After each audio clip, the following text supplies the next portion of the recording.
Okay, we're going to try this one more time and see what happens.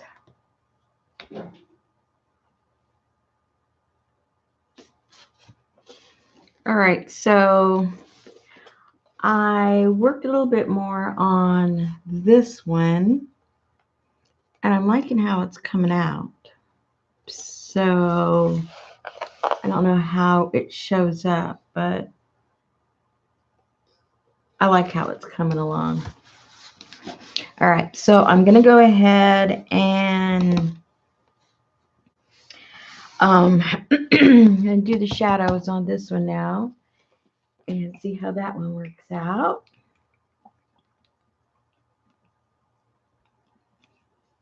And I got my water.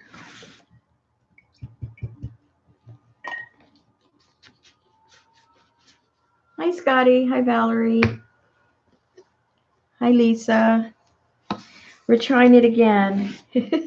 For those of you that were here before, um, for some reason my moderators were all gone. It wouldn't allow me to block the troll, and it was just getting too crazy. Okay, Scotty's here now. Okay, now she's a moderator, so she can lock these people out.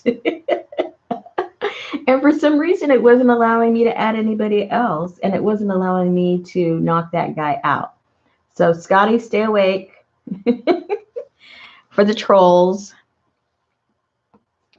All right.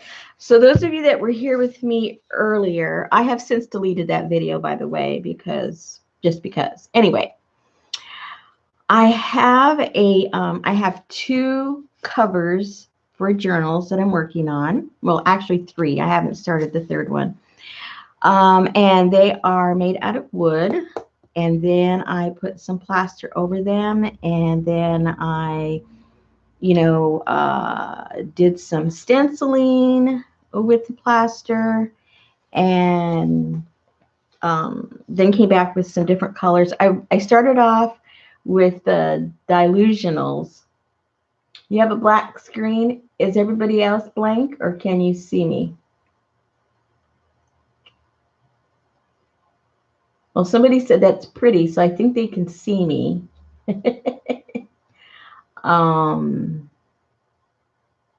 Melody, I don't know. Try refreshing.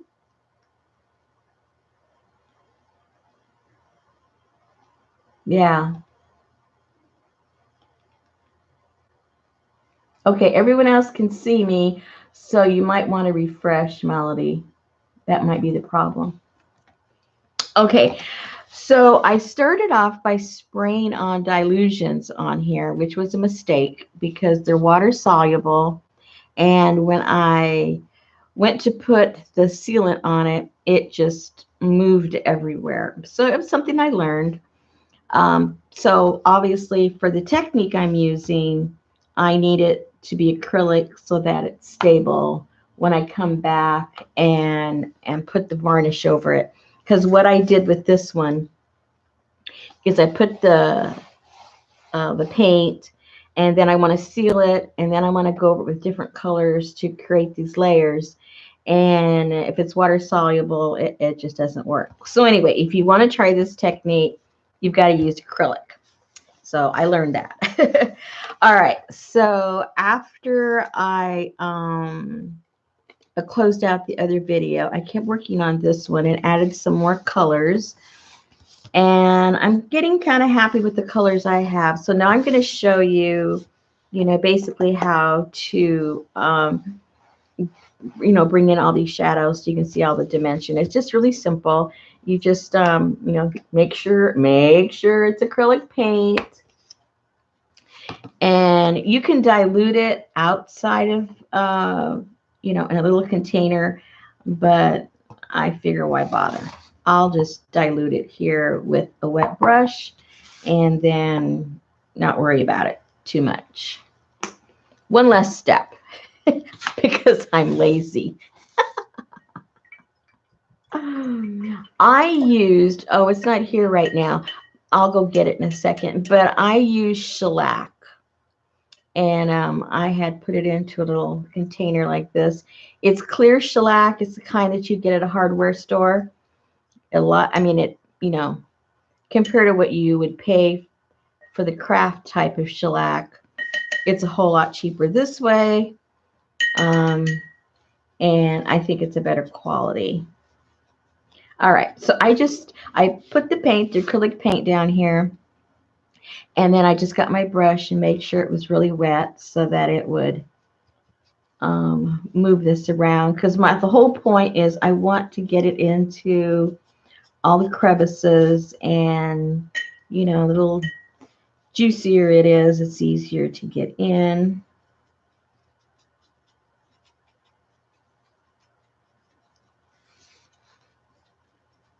Oh yeah, I'm sorry, ladies. I keep forgetting to look up for questions. I wish somebody needs somebody that has a really smart child or grandchild, tell them to invent a speaker, like when you type stuff in on YouTube or on Facebook, you can download an app and you'll be able to hear what they say.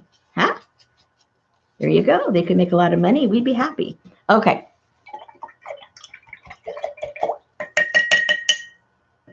All right, so now that's on there. So now I just have a paper towel right now.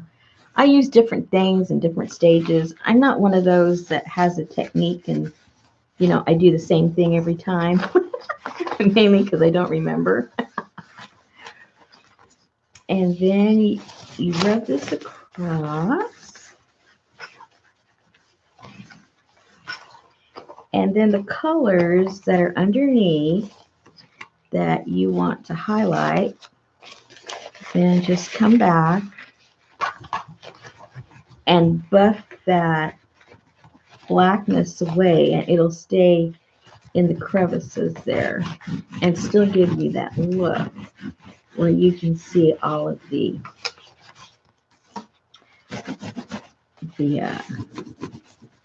dimension to it, that the stencil created.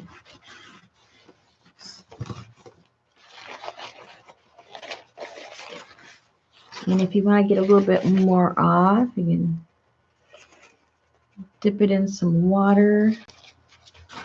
Dirty water is fine.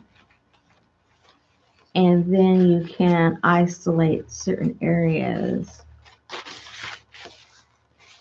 that you might want to get more of that black off and expose your original color underneath. Now, obviously, you can do this while, everything's still wet. But once this acrylic dries, you won't be able to lift up any of the colors. So, have in mind what you want to do and what you want to pick up.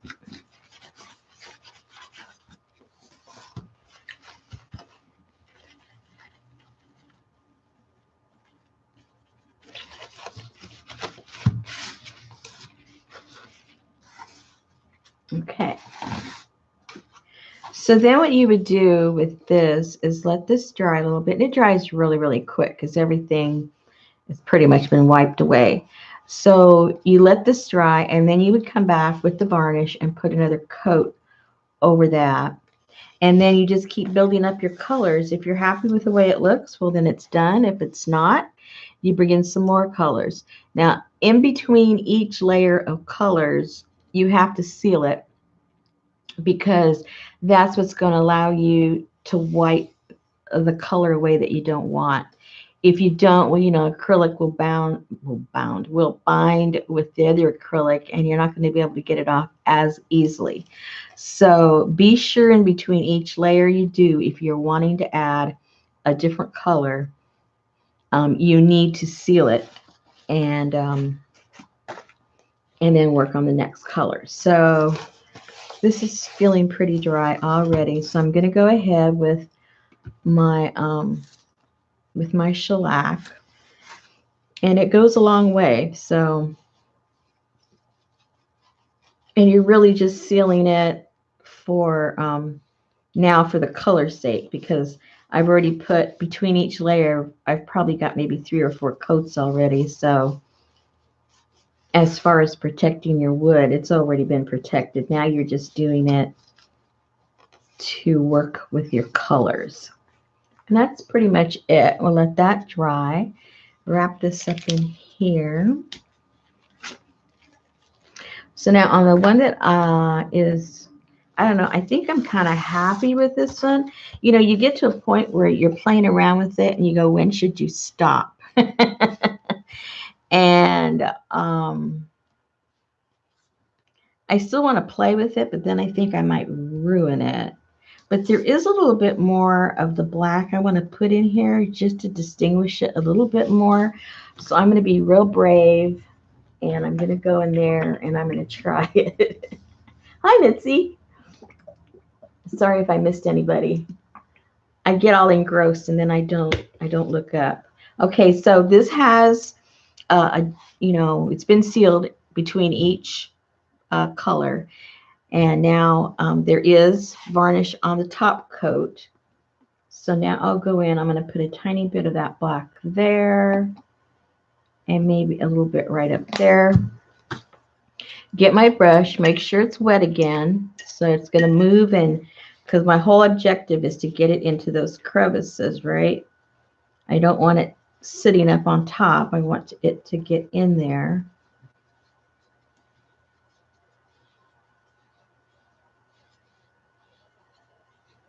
Oh, let's just do the whole peacock. If you're going to ruin it, go big. And do the same thing up here, wherever it is you might want to highlight it a little bit more with the black. If you just got here going highlighting, you're covering it all up. Well, when we wipe it away, the magic happens.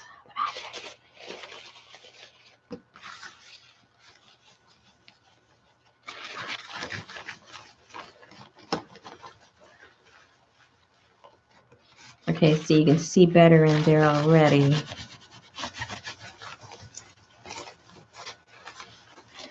And let that dry a little bit.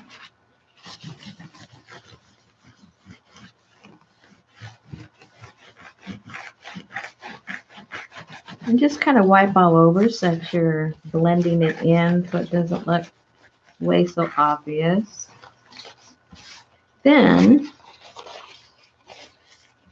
now you can come back and kind of like just like buffing it, and it will remove that little bit of haze of the black that's left on the colors that you like. And you'll still have enough at stain inside of those, inside of that texture.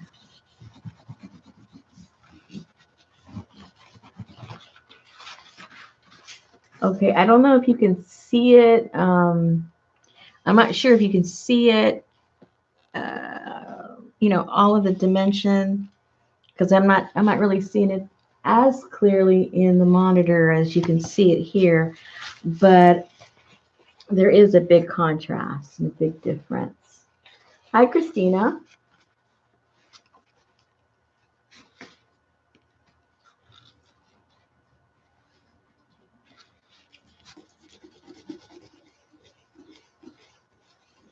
Hi, Jennifer. How you doing? Yeah, well, I'm not sure what I'm going to do with these, to tell you the truth.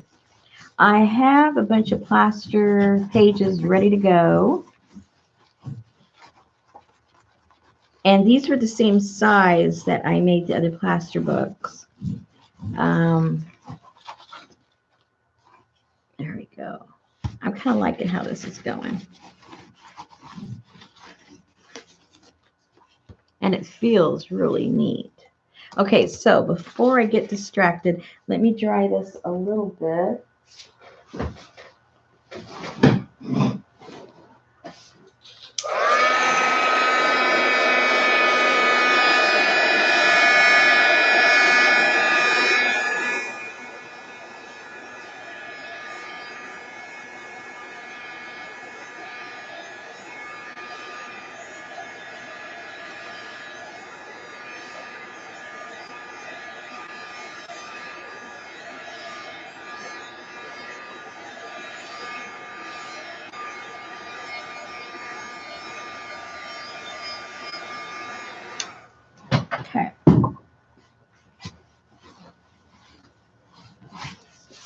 Now, someone had asked me last month to make them just the cover, because the books, when I make the whole big plaster book, they're kind of, I mean, they're very, very time consuming. And so obviously it has to reflect that in the price. So someone had asked me if I could just make the covers for them because they were going to do something else with the interior. So I did that. So in the future, I might just make the covers and drill the holes in them. And that way you can have a plaster cover to your book, if you don't want to make it yourself. And then your inside can be anything you want. It doesn't have to be the plaster cloth that I usually make the journal pages out of. And that would be another option. Okay, so now remember, in between each color, you need to seal it. Okay, so that's sealed.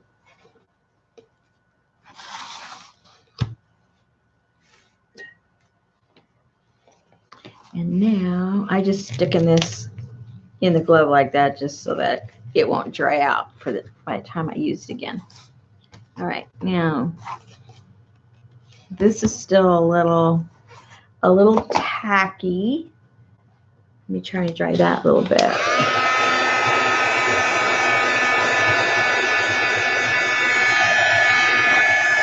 So those of you that are just joining, the base of these journal covers is a piece of wood.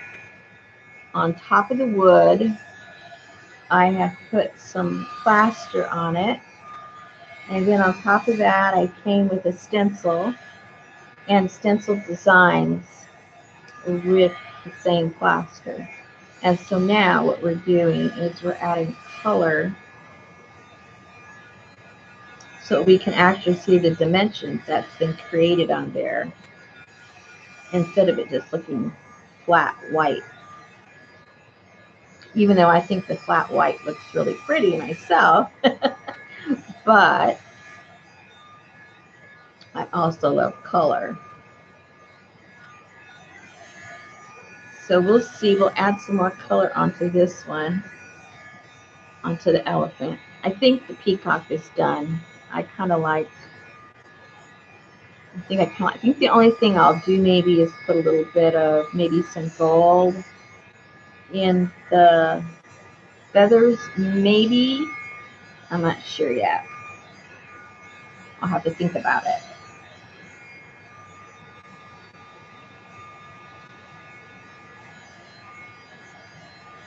And I have a cover that doesn't have any paint on it at all. I'll show that to you in a second.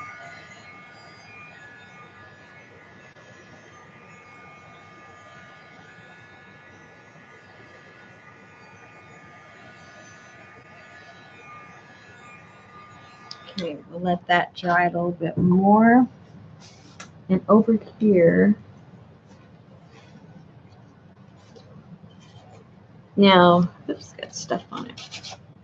All right, I don't know if you can see this or not. This is a koi fish, and then I put a couple of seashells. So this is what it looks like before we put any paint on it at all. This has been, I believe, it feels, I forget now.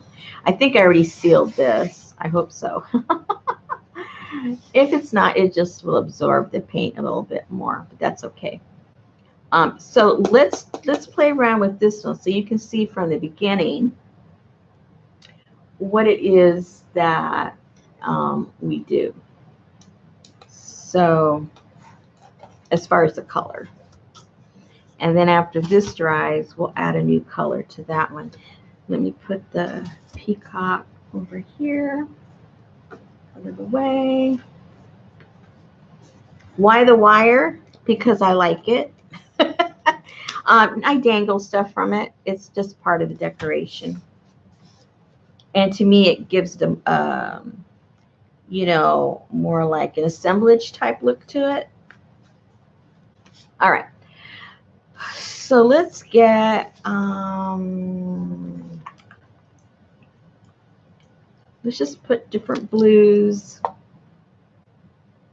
and just squish it all over the place. Doesn't matter how or where, because we'll change it all up later anyway.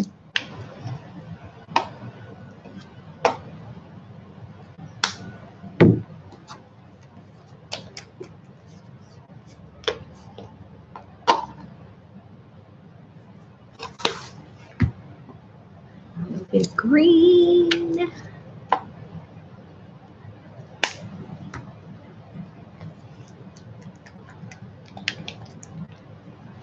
And then a little bit, oops.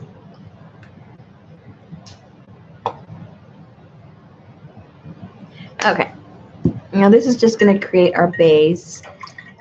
And get your brush. I just use the same one that I use the black with. I don't care. It's all going to get all mixed up anyway. And make sure it's wet. And then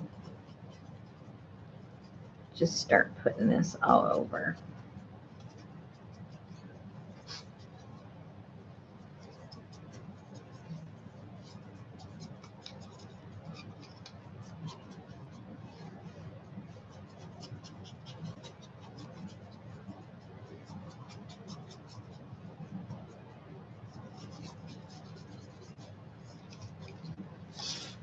Wow, that blue is dark.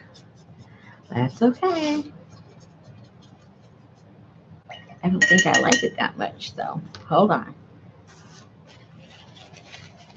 It's really dark. Let's put some lighter blue there. Okay, let's get some water.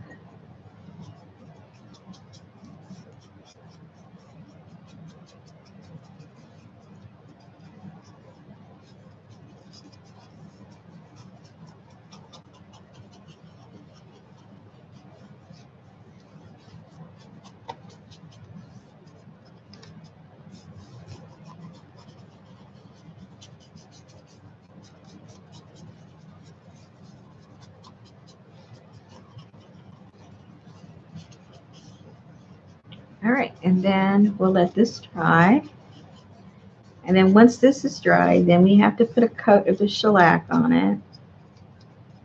This kind of a project, it's perfect during the summer. You know, I put the shellac, I step outside in the, 90-degree weather, boom, it's dry, come back in.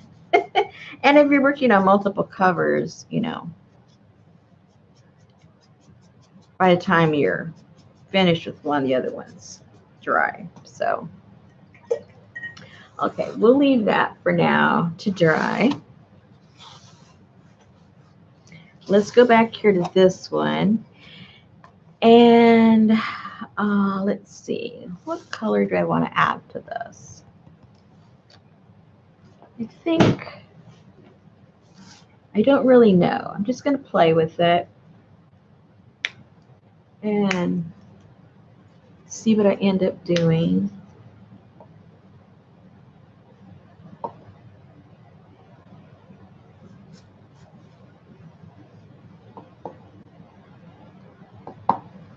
See what happens.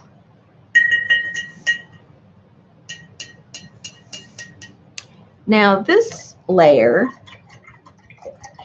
you got to think ahead. Are you going to want that color to be inside of the creases, or do you want it to lay on the raised top? If you want it to be left more on the raised part of it, then you want the paint to be a little bit thicker, because you don't necessarily want it to go inside the crevices. So you don't have to have it as wet as you did for the other, for the black. And then just kind of put it where you want it. Because remember, you're always going to be able to wipe it away. And then you can come back with some more black if it gets too much into your crevices. Because you're going to end up, you're going to play around with it and see what you like and don't like. And you're going to end up with, sometimes I end up with like 10 layers.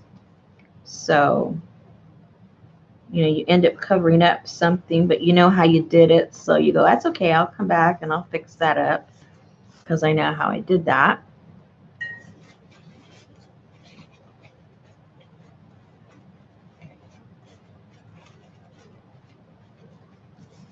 Okay.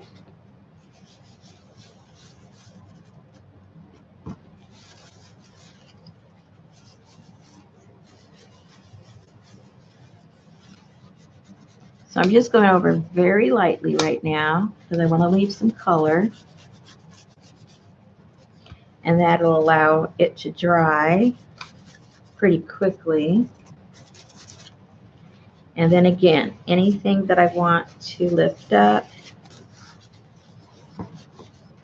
it's drying really fast. So let me get this dampened. That'll help.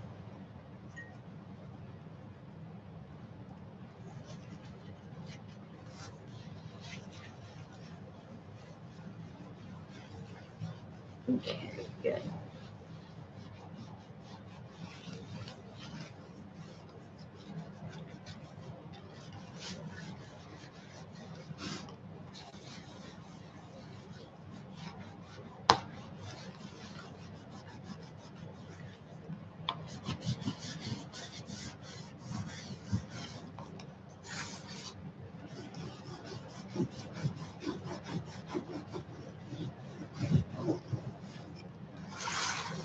I think I want to get some of my neon colors to add to this now. So I like the base that I have, and now let's look at old, and that's the whole look, right? Okay.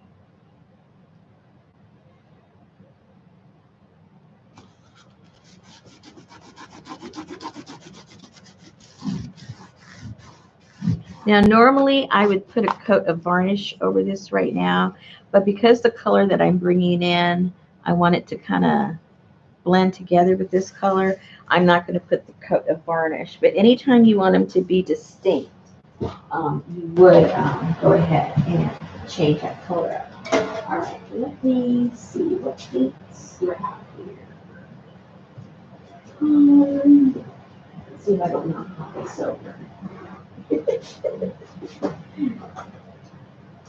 You really create a catastrophe when you move one thing, especially in my place. You just never know.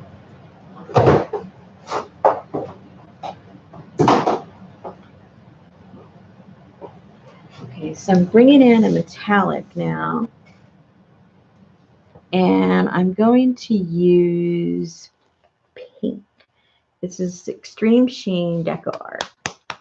Let me mix that up a little bit. Hi, Don. Anyone else I missed? Okay. I think I want to put that right here in the center of that medallion over here and see what it does.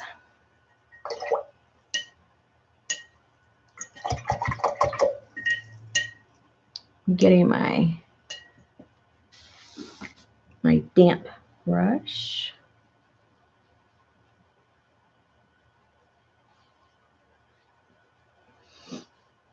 Okay.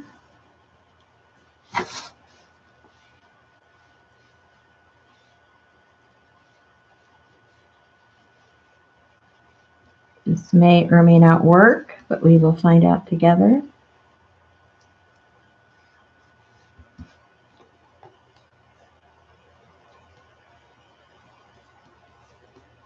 Because the metallics tend to be pretty translucent. At least that's what I have felt.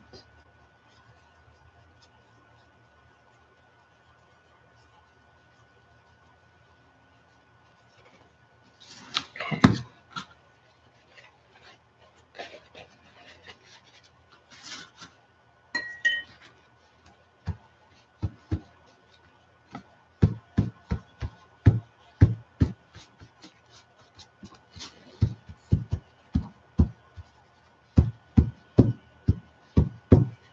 And if you've ever worked with glazes, whether it's, on mixed media or on your walls or on, furniture, I think that's what gives, that look, of so many different layers,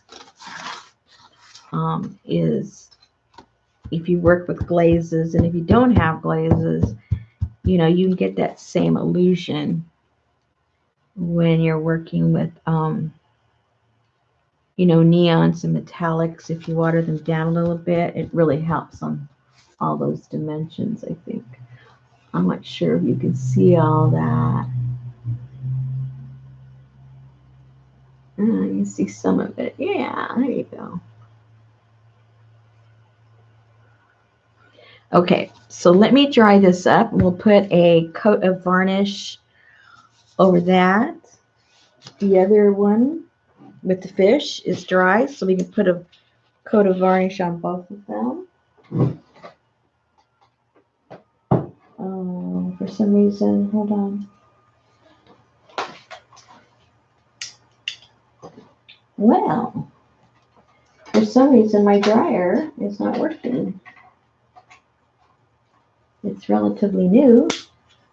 Uh-oh. Well, there goes the plan. If I can't dry,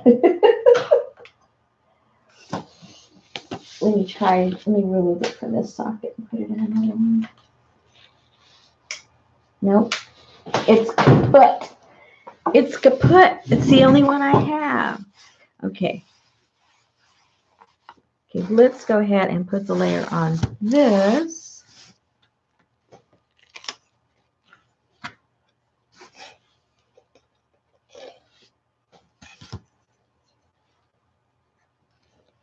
Those who just joined us, this is varnish that I'm using, kind you can get at your local lumber yard. It's my favorite thing. I should say, I've been saying varnish. It is, what am I saying? It's not varnish, it's shellac. Hello, big difference. And I love working with shellac because, one, I don't smell an odor. Some people smell. I can't smell anything to shellac at all. And it dries super duper fast compared to Varathanes and other things. Okay, so that.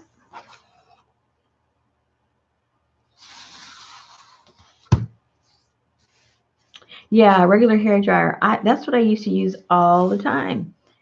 And then I got myself, I forget what brand it is. And I've been using that. I say it's new. When I say new, because I keep things forever, it's probably a year old. But to me, that's new. So I might just have to go back to a hair dryer,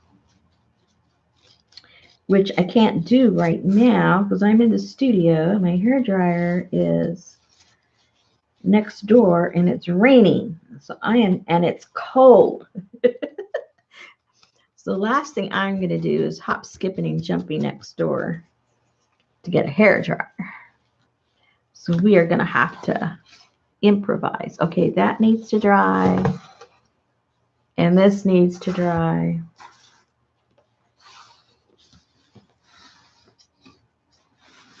So I can't, they just got to dry naturally. So maybe I need to think about the gold I want to put on here. Now, if I was smart, which I wasn't, when it was still tacky, I could have gotten some gold leaf and put it on there, and that would have been pretty cool. But it's not tacky anymore, not enough for the gold leaf to stick. All right, so I'm going to have to use just regular old boring paint. That's okay. Yeah, Scotty, I have a regular hair dryer, but I'm too lazy to get wet and go next door to get it.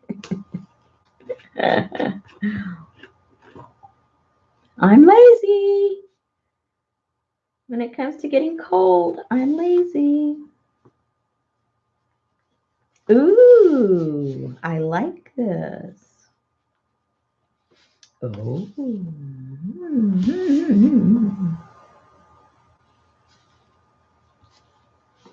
Can you see that? I don't know. Can you guys see that?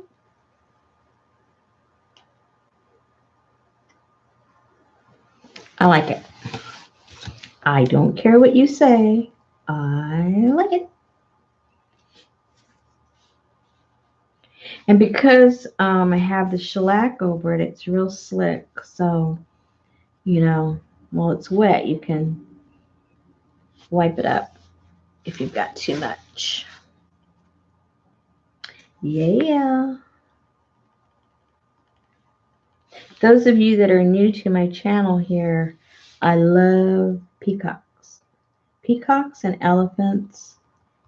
And then anything Asian. Those are like my favorite go-to stuff. And, those kind of do connect. If you look at the map, they connect.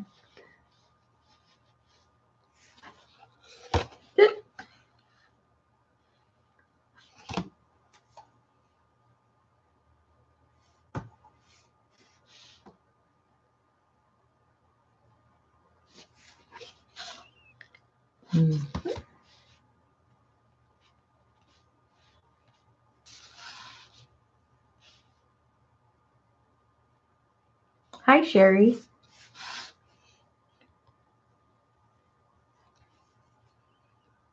My dryer just broke. So I'm having to improvise because these things are supposed to dry in between each stage. So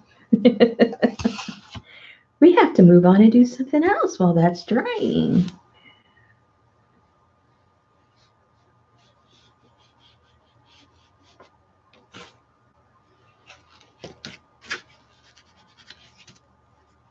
Too much. Too much.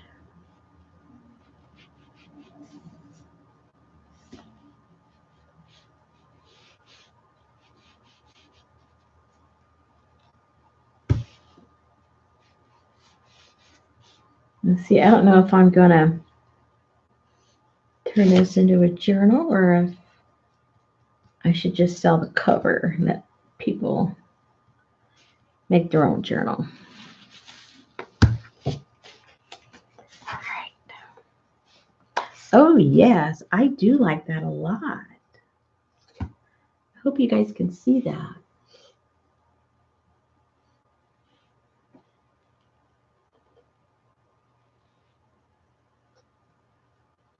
Pretty, if I do say so myself. And I do. All right, let me put this over here. Not quite dry yet. I need it to be dry. Okay, where's my lid? Oh, that's weird. I put this one on out. Oh, that's because there was paint underneath this one. Okay. This one feels pretty good, actually. All right. Let's play with this one. And we're going to come in. So the next stage, after I put some color on it, sealed it with the shellac, then I come back with the black so that I can see where I want to bring in any other additional color. And I just do it straight. I mentioned before that you can dilute the paint in water or be lazy like me and then just bring in a wet brush because you want it to get inside all those crevices.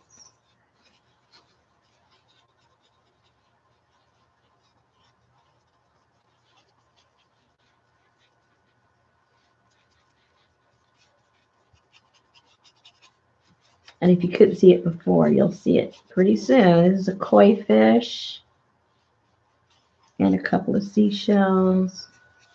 Why seashells, I don't know, because the koi fish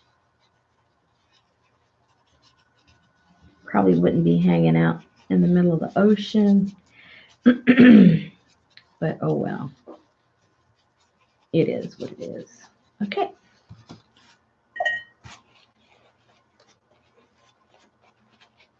Okay, so let's start wiping this away.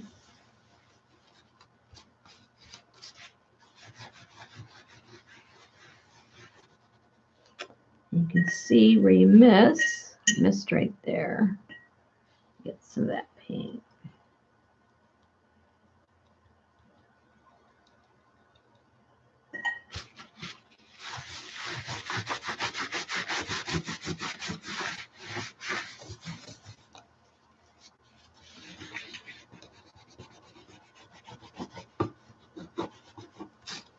Okay, so at this point, because it's thin, it's going to dry really fast now.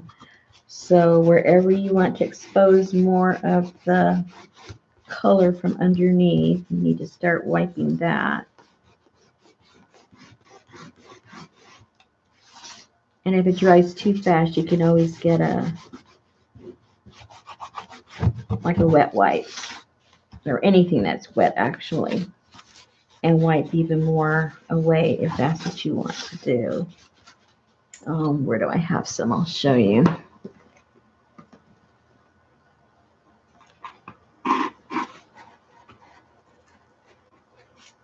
Time for a clean paper. No, Scotty, that's the fun. It's called layering. It's called layering. All right. So if you want to get a little bit more clean here, and then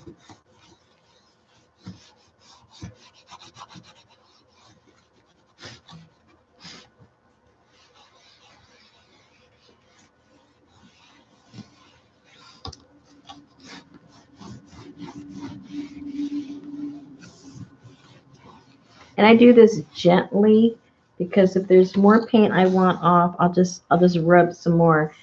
Because if you rub it all off, you know, at the beginning, well, then you got to come back and add some more. This way, do it slowly to expose it to, you know, just how you like it, and leave it like that. All right, so now this needs to dry, and then after it dries, if you're going to put some more black on, you can go ahead and do it after it's dry. Well, you could actually do it now. It doesn't have to be dry. But if you're going to go on to another color, then you need to seal it with the shellac so that you can rub it back to expose the color that you're going to want later, if that makes sense. All right, let that dry. Au naturel with no dryer. This is still a little tacky, but you know what? So am I. So let's just go ahead and work with it. Now I want to put the black in again to accentuate what I've got here.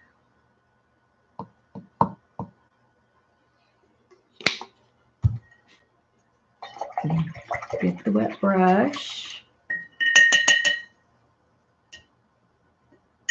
You guys are all so quiet.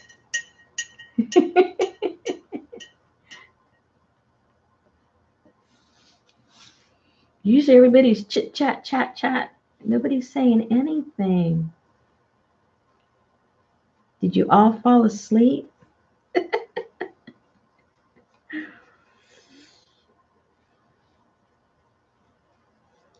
Okay.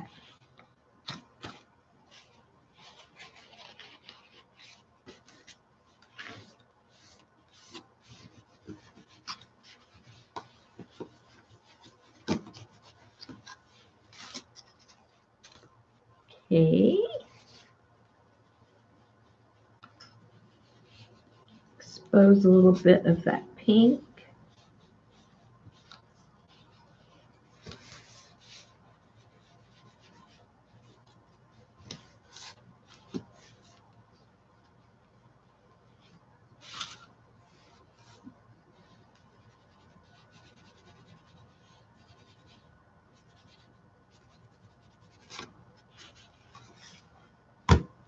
Okay.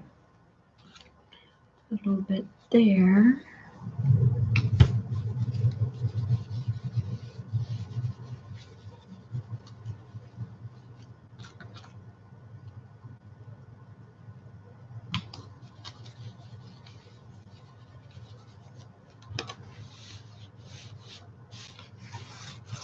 All right.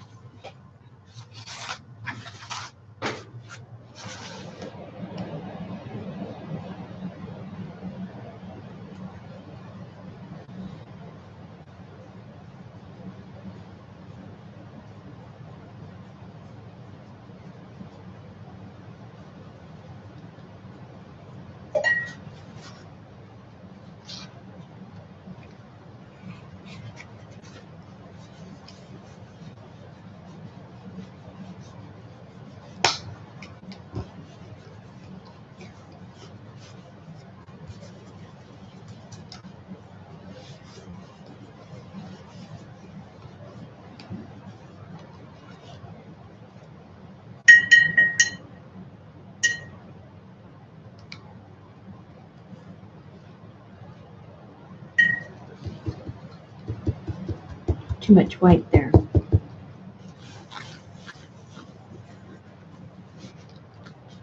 Okay.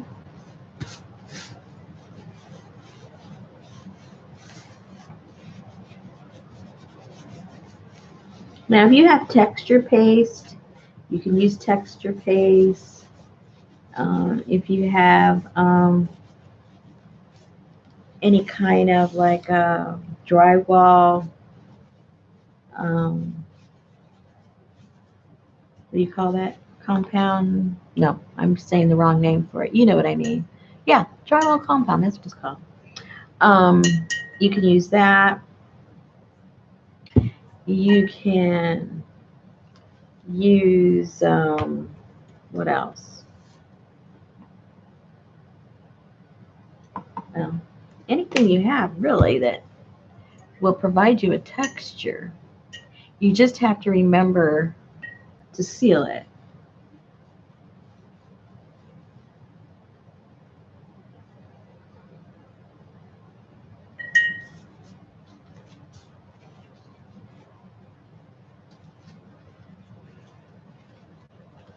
Hello, Cecilia. Glad you could join us.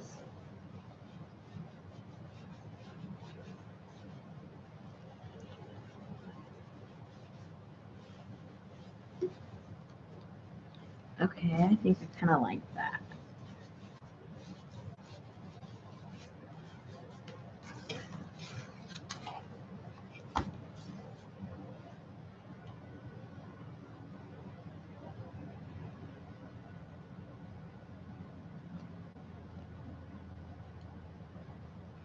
Scotty, are you like the cleanup police or what? I like it grungy. The grunginess transfers onto it. I don't want a clean towel. That takes all the fun out of it.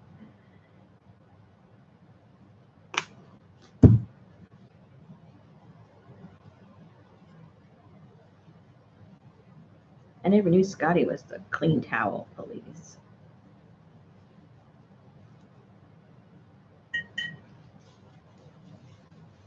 See, if this was clean, it'd absorb everything and everything would be gone. I don't want it to absorb everything. Ooh, see, that's perfect.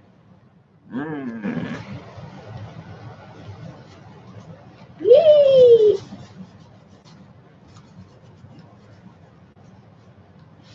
Woo-hoo.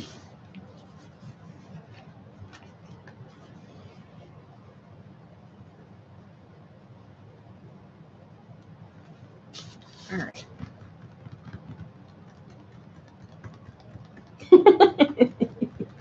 I know. Scotty's just looking for those kids to fill their brains with intelligence.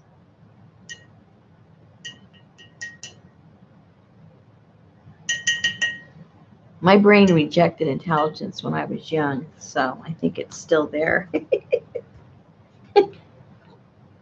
It's still in the rejection mode.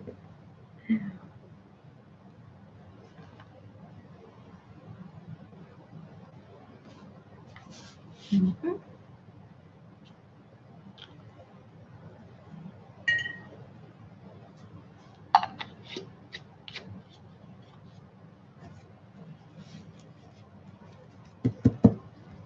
Okay.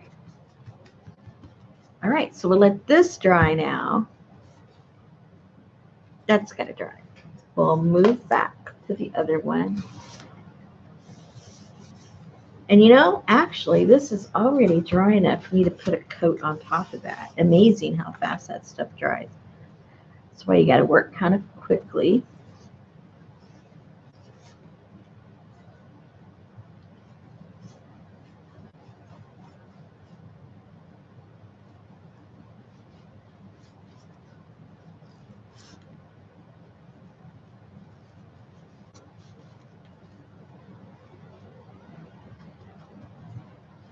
Okay.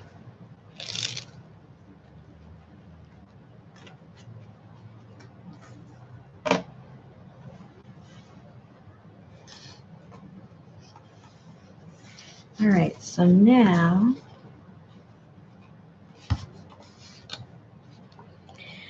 I got to figure out what other colors,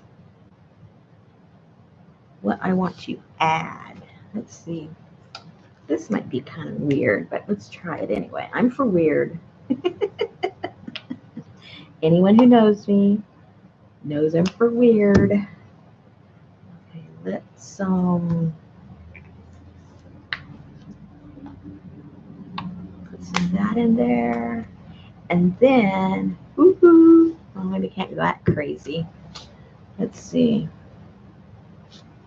Gold. We can go that crazy.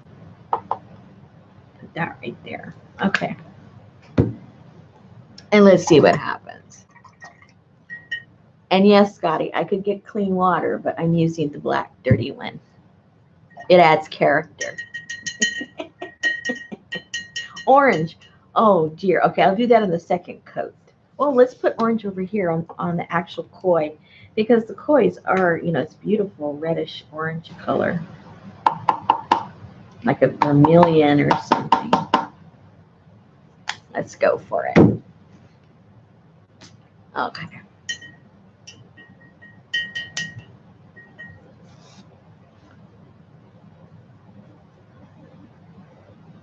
Okay, now I wet it down.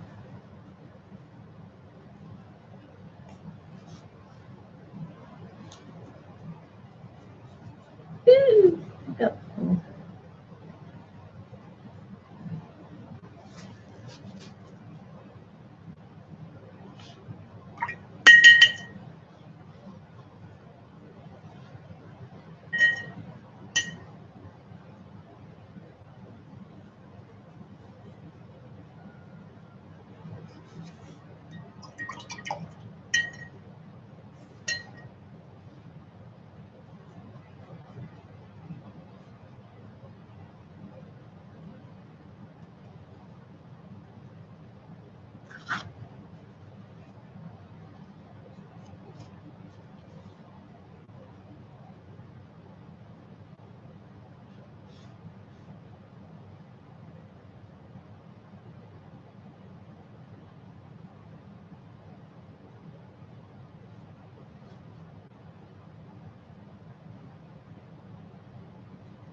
Okay. Yes, Scotty, this one's for you.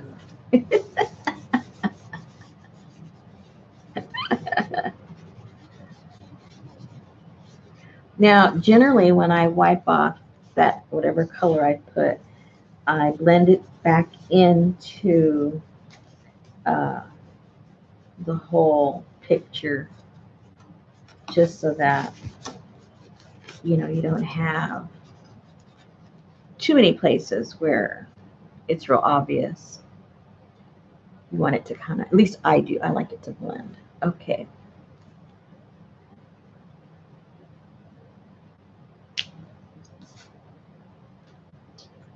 Now this was really dark when I did the base. Let's see what happens.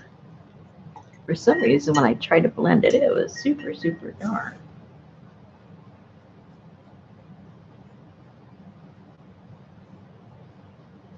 Now it's not. How come? Very weird.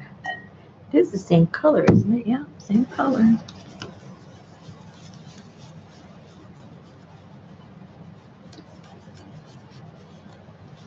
Ooh, I like that. It doesn't show up that much, but that's okay. Um,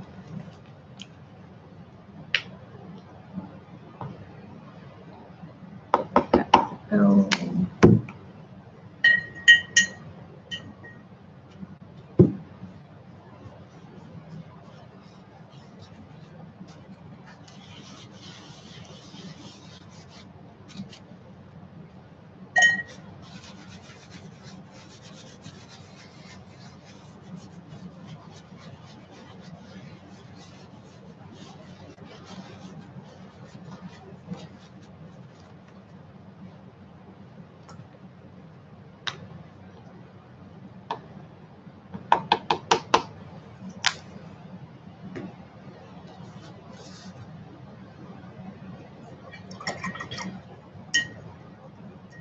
I love black water.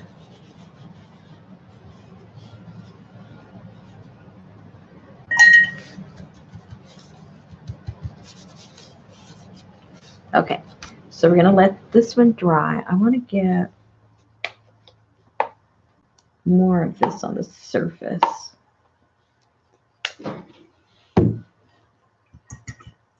Put it on and try more of a drier brush.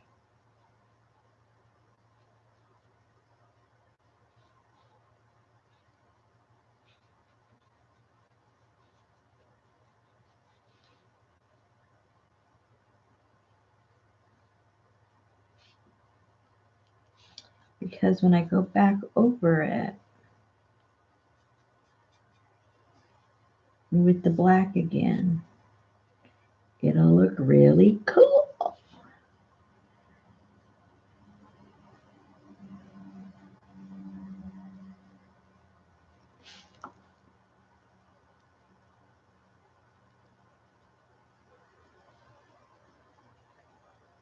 Now when I put these colors down, I almost always wipe them away, but I'm going to leave the koi just as it is.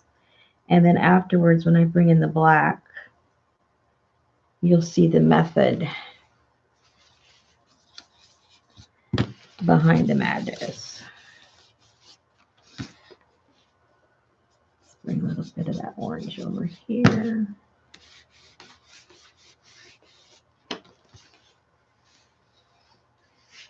Hi, Judy.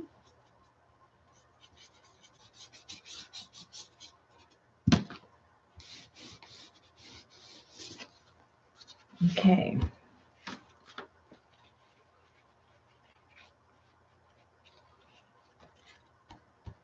Okay, now I'm just going to tap this to get a lot of the paint up so it'll dry. Otherwise, it will be there forever to dry. All right. Now, then after this dries, then I have to seal it, right?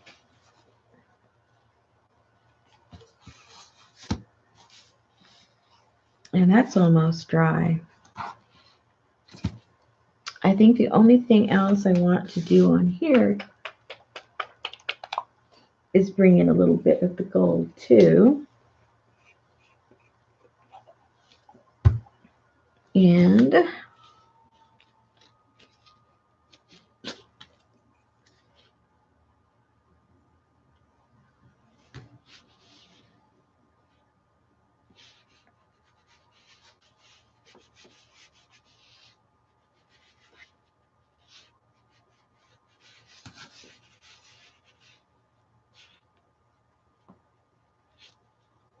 I don't want it on all the parts of that, just here and there.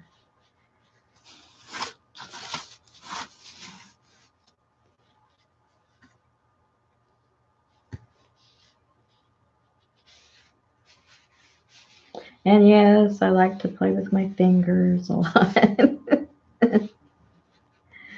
My favorite tool, must-have tool, your finger, right? I'm sure it's the same for a lot of you, except for maybe Scotty, because she might get her finger dirty. But other than that, I think the most of you would agree.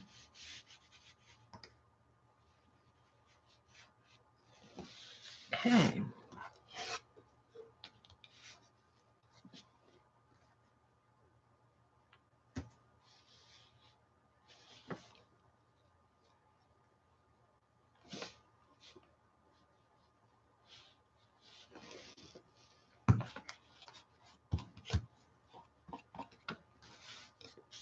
I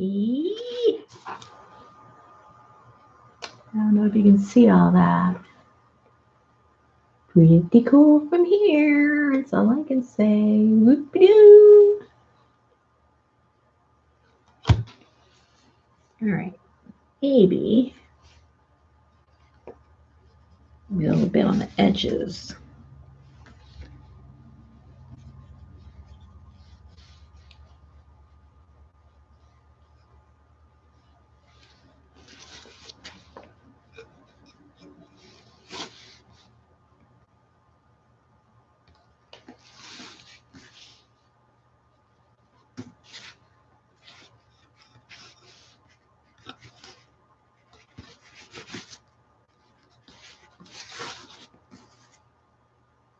I made the cute. Well, I think they're cute. Well, anything small to me is cute.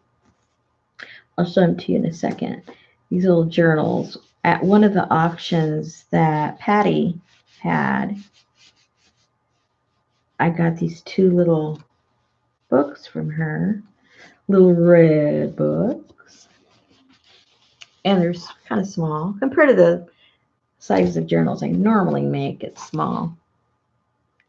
And I made just like a regular old, just plain old junk journal with them. They came out kind of cute. I think because of the size. Anyway, okay, so I'm liking that. Let's see if this is dry over here enough to put the shellac.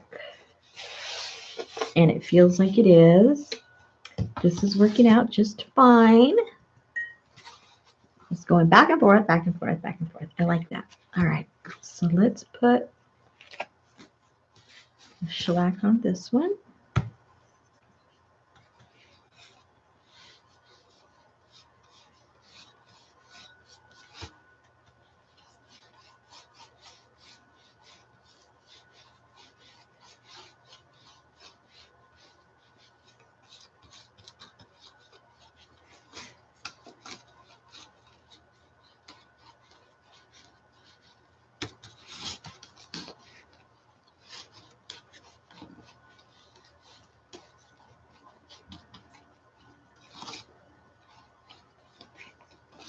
Okay, so we'll let this dry.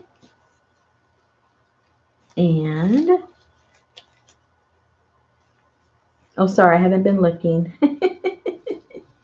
Oh, hi, Judy. Yes, this is plywood. And then I've come with some plaster and some stencils and stuff and made the design. And now we are painting it, doing its finished. That's not done. I still have to come back and finish that one up. Let me get something to clean my hands so Scotty isn't having a heart attack. And then I will show you. Ooh, man, I do have a lot on me. Hold on. If I leave some of the paint, it'll just add character to the journals I'm going to show you right now. There you go. Okay, let's get all of this mess out of the way. I'll make Scotty happy and I'll throw that away. We'll put this over here while it's drying. And here are the little journals I made. And I think they're so cute. Okay, when I say small, like I say, small for me. These are for a little over 6. And she was selling both of these little books. And this was The Wit and Humor of America. Volume 6 and volume 7. And so, of course, I gutted them out and put, I like florals, but this isn't a themed one. It's got a little bit of everything.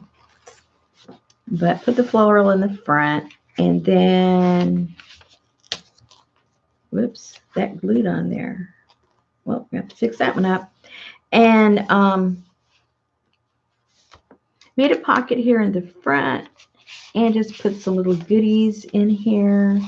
And this is a copy of the cover to the book, the paper cover. It was too flimsy to use, so, couldn't use it. But in here, it's just regular pieces of paper, nothing fancy. It is a real junk journal. Pieces of paper all through it. And then I made this little pouch that has a bunch of stuff for you to use in your little journal. So that if you're new and you go, but I don't have anything to put in my journal, I don't like it when it's not finished. Well, here's lots of cute stuff to use. And these are actually, these are actually pages from the book. And then you have a whole bunch more to write and play with. And that's it. Like I said, it's super simple. Just getting back to basics with a junk journal where you just have your pages and it's ready for you to either glue in them, write in them, whatever it is you do in them. Here's some vellum that I printed. Little pieces of that. And just some stuff from an old school.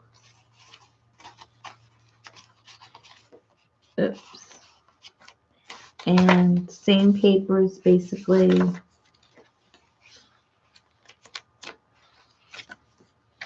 Oop, there's a little birdie. Aw, feeding her doggy. And then another little pouch with some of the other same fun stuff. Here's the cover to the book. Oops, copy of the cover. And just some more pages in the back. And yep. See how cute? I think they're cute. Okay, I think the other thing should be dry. Cute and small. All right. So what was the last thing that feels like it's dry. This one's still tacky, and this is the one I need to work on. The tacky one. Because I think my let's double check. I'm thinking that my Peacock one is done. I like the way it looks. For right now, I'm saying it's done. I might look at it tomorrow and say, hey, I need to do this and this. But for right now, I'm saying the Peacock one is done.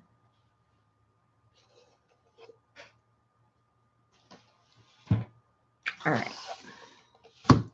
And I don't know. This one might even almost be done too.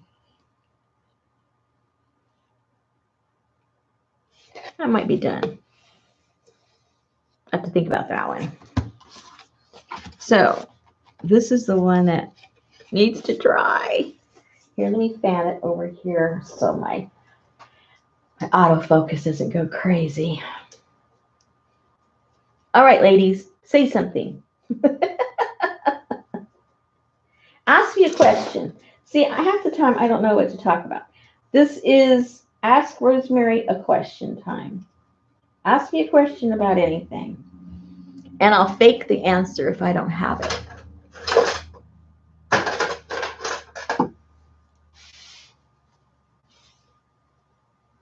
Ooh, peacock feathers. I love peacock feathers.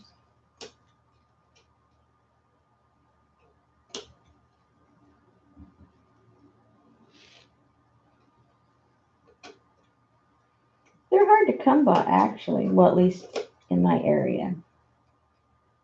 Every once in a while, the craft store will have them, but they're small or scrawny looking. Let me fan this thing. I'm still fanning.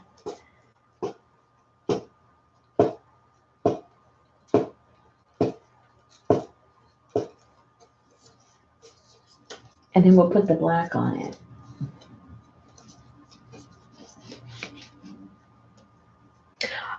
Yes, they're going to be journal covers. I've made these as journal covers before, but when I sold them plain because I made plastered cotton pages for them. So it was all pretty much a plaster book. And then whoever got them could paint it all up. And so, but this time I decided to paint them. Oh, thank you, Tamara, or Tamara. Do you say Tamara or Tamara? Thank you for making the effort. I really appreciate it. All right, so nothing's in frame because I'm trying to dry something and I don't want the the autofocus to go crazy. But almost, we're almost there, ladies. Give it another like maybe 2 minutes. I think this thing will be dry.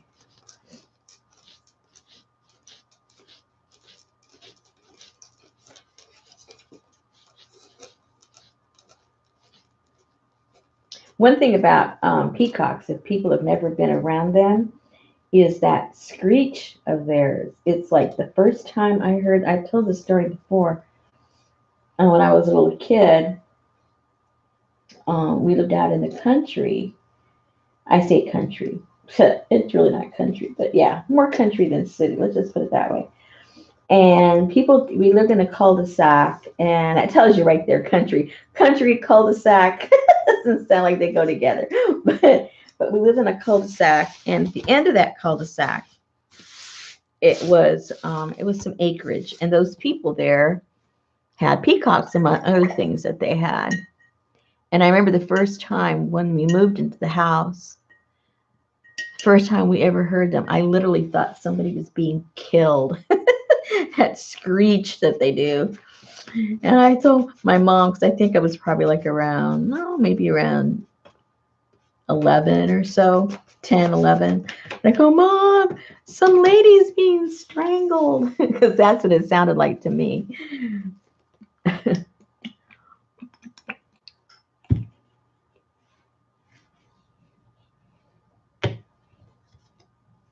Well, they would do that sound at night, almost every night, almost like, like a rooster does in the morning. Every night they did it. It was like a ritual. And it was like, of course, we got used to it right away. But when we didn't know what it was scary, especially to a kid. I mean, I think even my mom and dad were a little, like, what the heck is that? Because it sounded like something was being killed. Of course, being a kid, I was dramatic, and it was a person getting killed. But my parents thought maybe another animal was being attacked or something,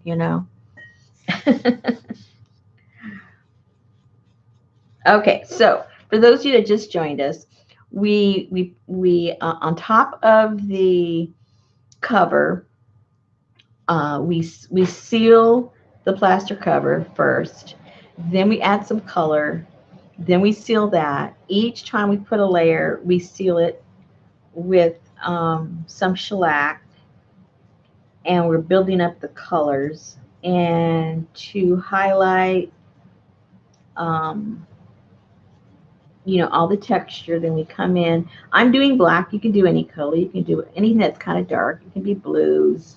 It can be in the browns. You know, it can be anything. And brown ash, deep dark brown actually looks really nice. Gives it a real antique look. And then we just build it up, seal it, build it up, seal it until we're happy with what we have left. And don't panic, Scotty, but I'm getting a brand new one here. Uh-oh, Renee's in the room.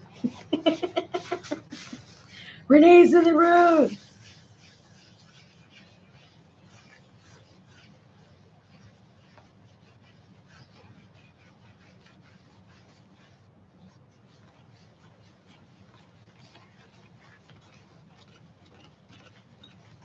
Now see, when I had the messy, dirty one, it actually absorbed it better because it was wet. But I'm just doing this to show Scotty that I am flexible. Okay, so now before all this sets in, because I don't have my wet, dirty one anymore, I have to get something that's a little bit wetter. And now what we need to do is anything that we want to expose from the original color, we need to wipe that back. So I wanted to get some of that orange color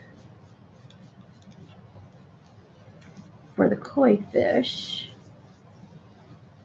There we go. And expose that a little bit.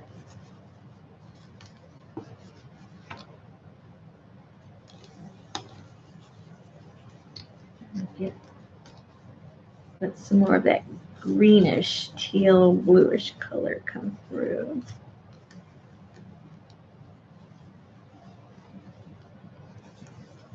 I know it seems like a lot of work just to wipe it all away, but it's all those subtleties that give it that aged look and that interest to it.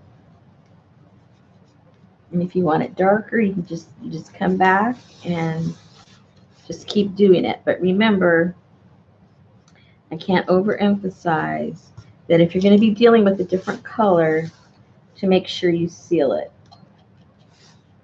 before doing the next color.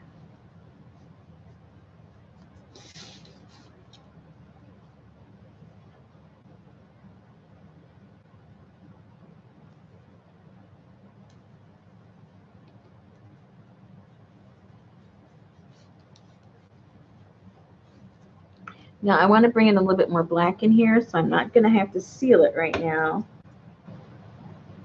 because I'm using the same color. I just want to get a little bit more in there.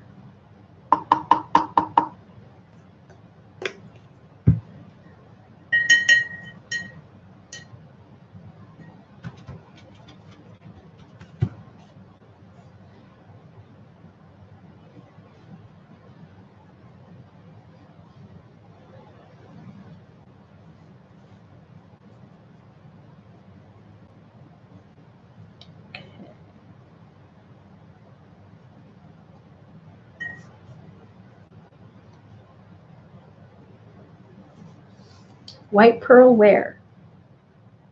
On the fish? I don't know if I have to check and see if I have some.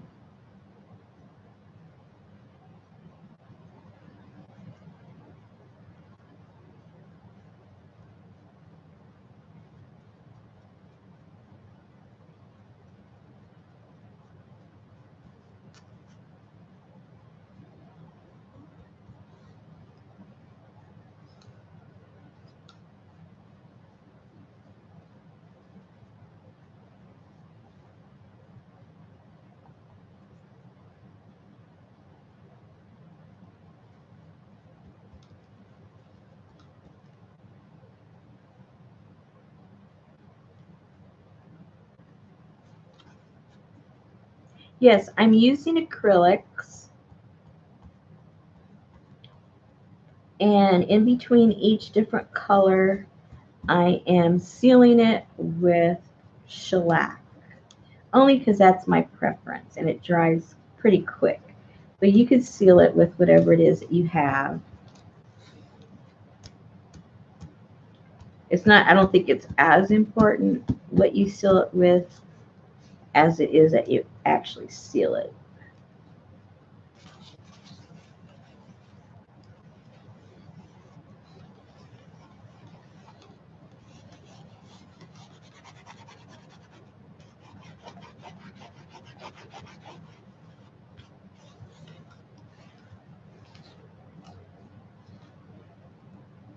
I think I kind of like that so far. I want you to see that.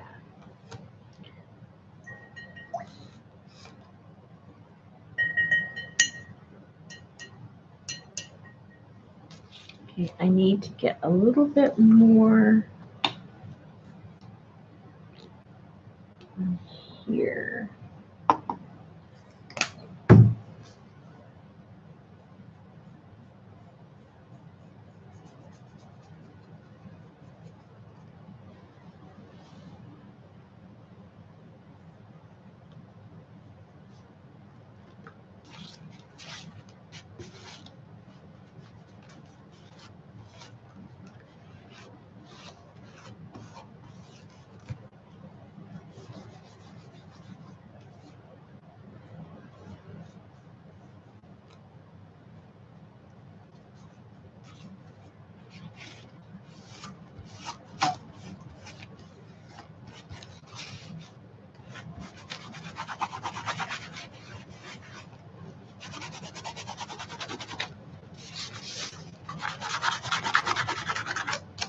Okay, I like that better.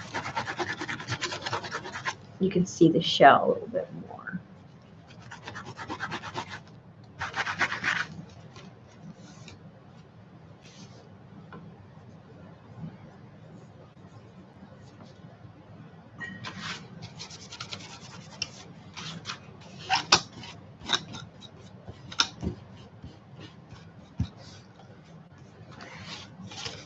Okay, so we have to let that dry. And then I have to figure out if I have any, I don't think I have any opalescent type of anything. Hold on, let me see what I have right here. Oh, I have white pearl metallic. That might work.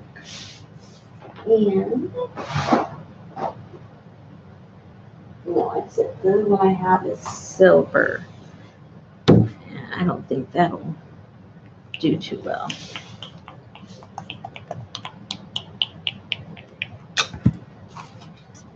All right. Okay. I gotta try to dry this over here. Those of you that just got here, my heat tool pooped on me. It just stopped. Of all times, when I really need to dry in between stages, it decides to go kaput. All right, so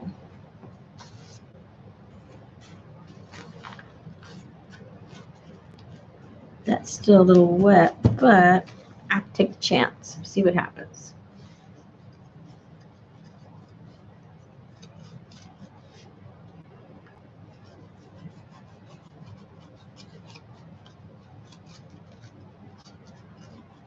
And just to show you how far this goes, this was less than half full, and I've done all 3 of these journal covers, and they've got at least maybe 5 or 6 coats each one. So, you know, it goes a long way. All right, so we'll let that dry.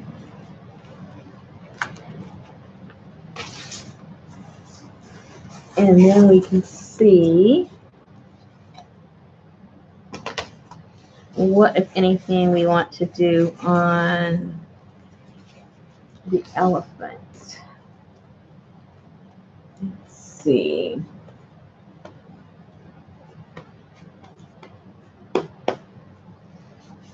All right, let's just play with this and see what it looks like. And if we like it, then we'll put it on the fish. I don't think I've even ever used this, to tell you the truth. Ooh, that's white. White, white, white. I don't know. I may not like it on this. We'll see. Let's put it right here.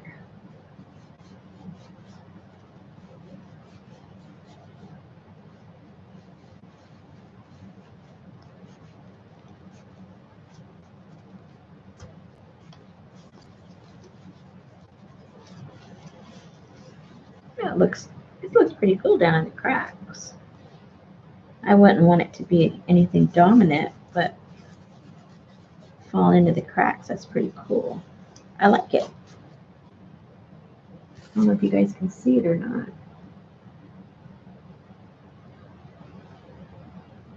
It's kind of whiting out. Kind of hard to see that.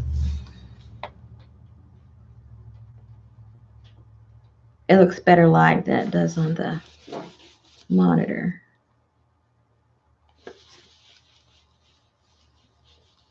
Very cool. I like that.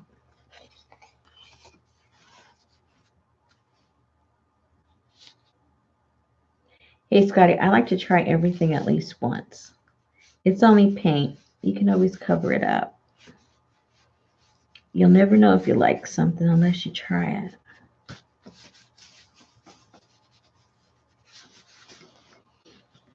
That's one thing about me when it comes to, like, you know, stuff that has to do with paint or anything. I'll try anything because, you know, I have no problem doing it all over again. I used to do that with furniture. I used to paint furniture and everything.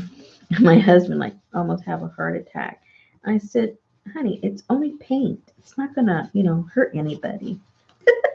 If we don't like it, you know, I just bring it back to the color it was.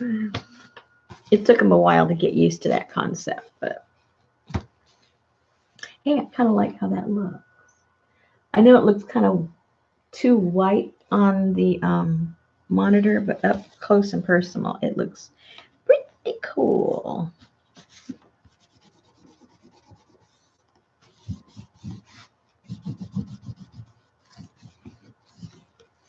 Yep, I like it.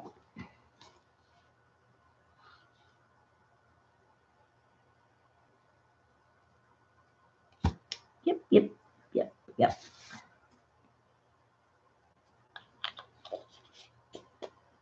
Yeah, it really goes whoop. It really lifts it up.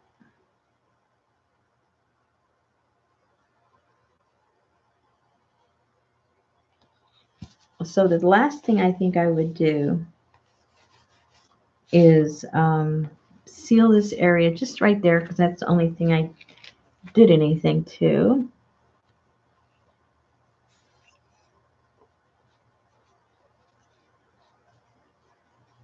And then I'd put a final run down here and right here with the black, and I think I will be done with this one too.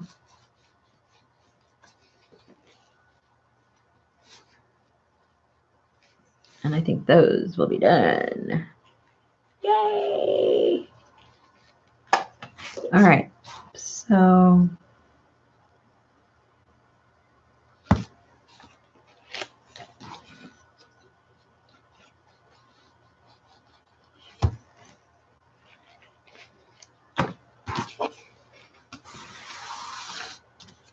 let's see how dry this one is. Ooh, it's tacky. All right, I gotta come over here and dry it. All right, question time. Come on, people. I can't talk unless somebody asks me something. I don't know what to talk about anymore.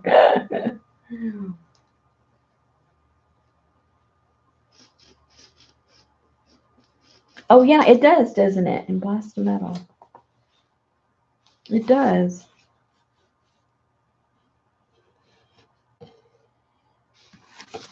It is pretty cool. I like it.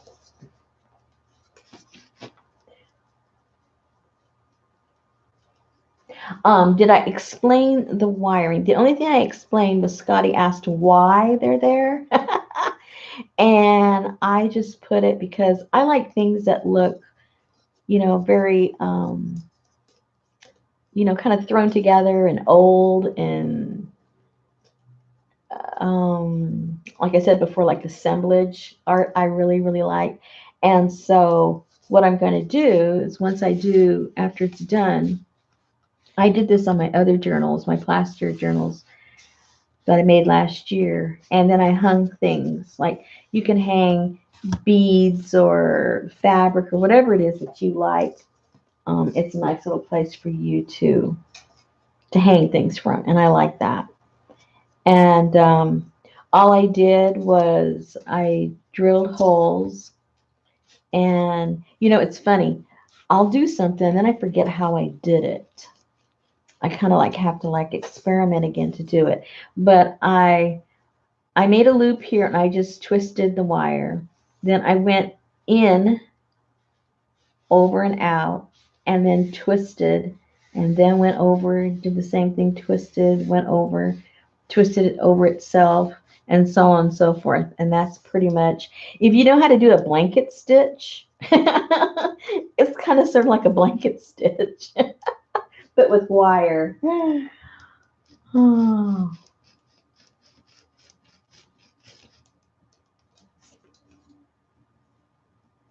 Okay, man, this thing is taking a while to dry.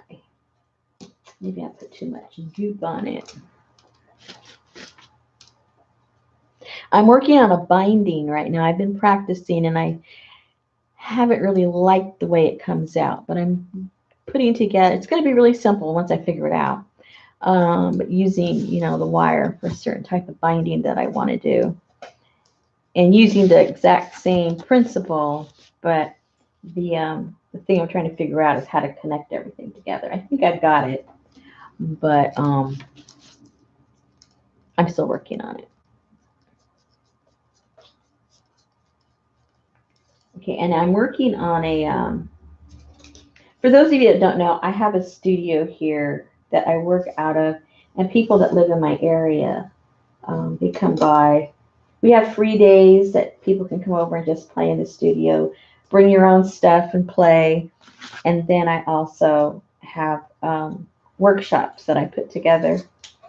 And so I'm working on, it's a plan in progress. I've been planning this. I mean, I probably sound really slow. It's been in my head for about a year. And for some reason, I can't bring it all together.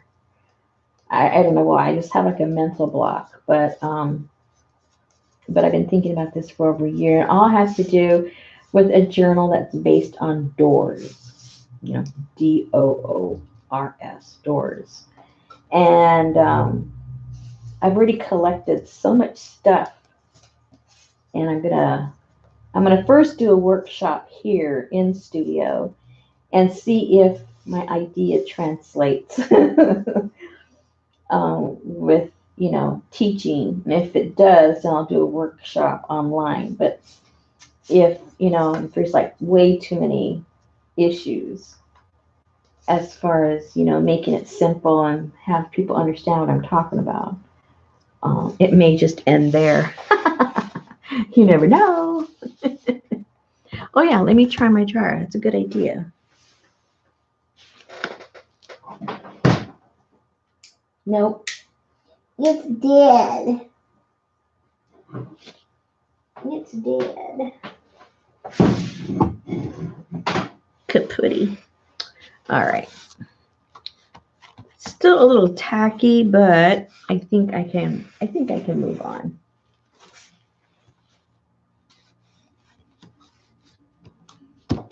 Okay. It's so funny. I'm not what you would call a sewer per se. I say that, but well, I made my own wedding dress and I made my husband's suit for the wedding. And And so people laugh at me when I say I don't call myself a sewer, but I'm the type of person, I don't know how many are like this, but you really get into something, you put your whole heart and soul into it, and you do something, and then for some reason you can't do it anymore. Or, your confidence is gone or something. But, if you were to ask me, do you sew? I would say no. But then my friends that know me, they'll say, you made your wedding dress and you made your husband's suit. I think you sew. Uh, but the real question is, how many years has it been since I've done anything like that? And it has been way too long. So I don't consider myself a sewer because I don't think I could do it. Honestly, I really don't think I could. It was like one of those one-time only kind of things. Once you take it out of the plastic bag, you can't put it back in. And I don't think I can do it again. But anyway, having said that, I know I have a sewing room, but I don't make real things, Scotty. It has a machine. I sew more paper than I do fabric. And if I sew fabric, it's a straight stitch on a piece of paper.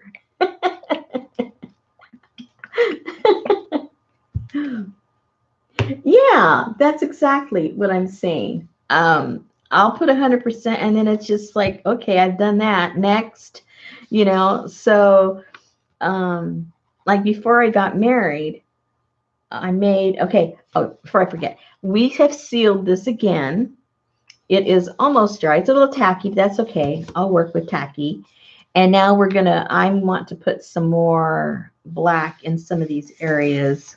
And let's see what happens. Oh no. No, not yet. Oh yeah, because I'm going to put this on the top after. This will be the last thing we do. So I want to put more layer of black. Anyway, so my brother, I used to make,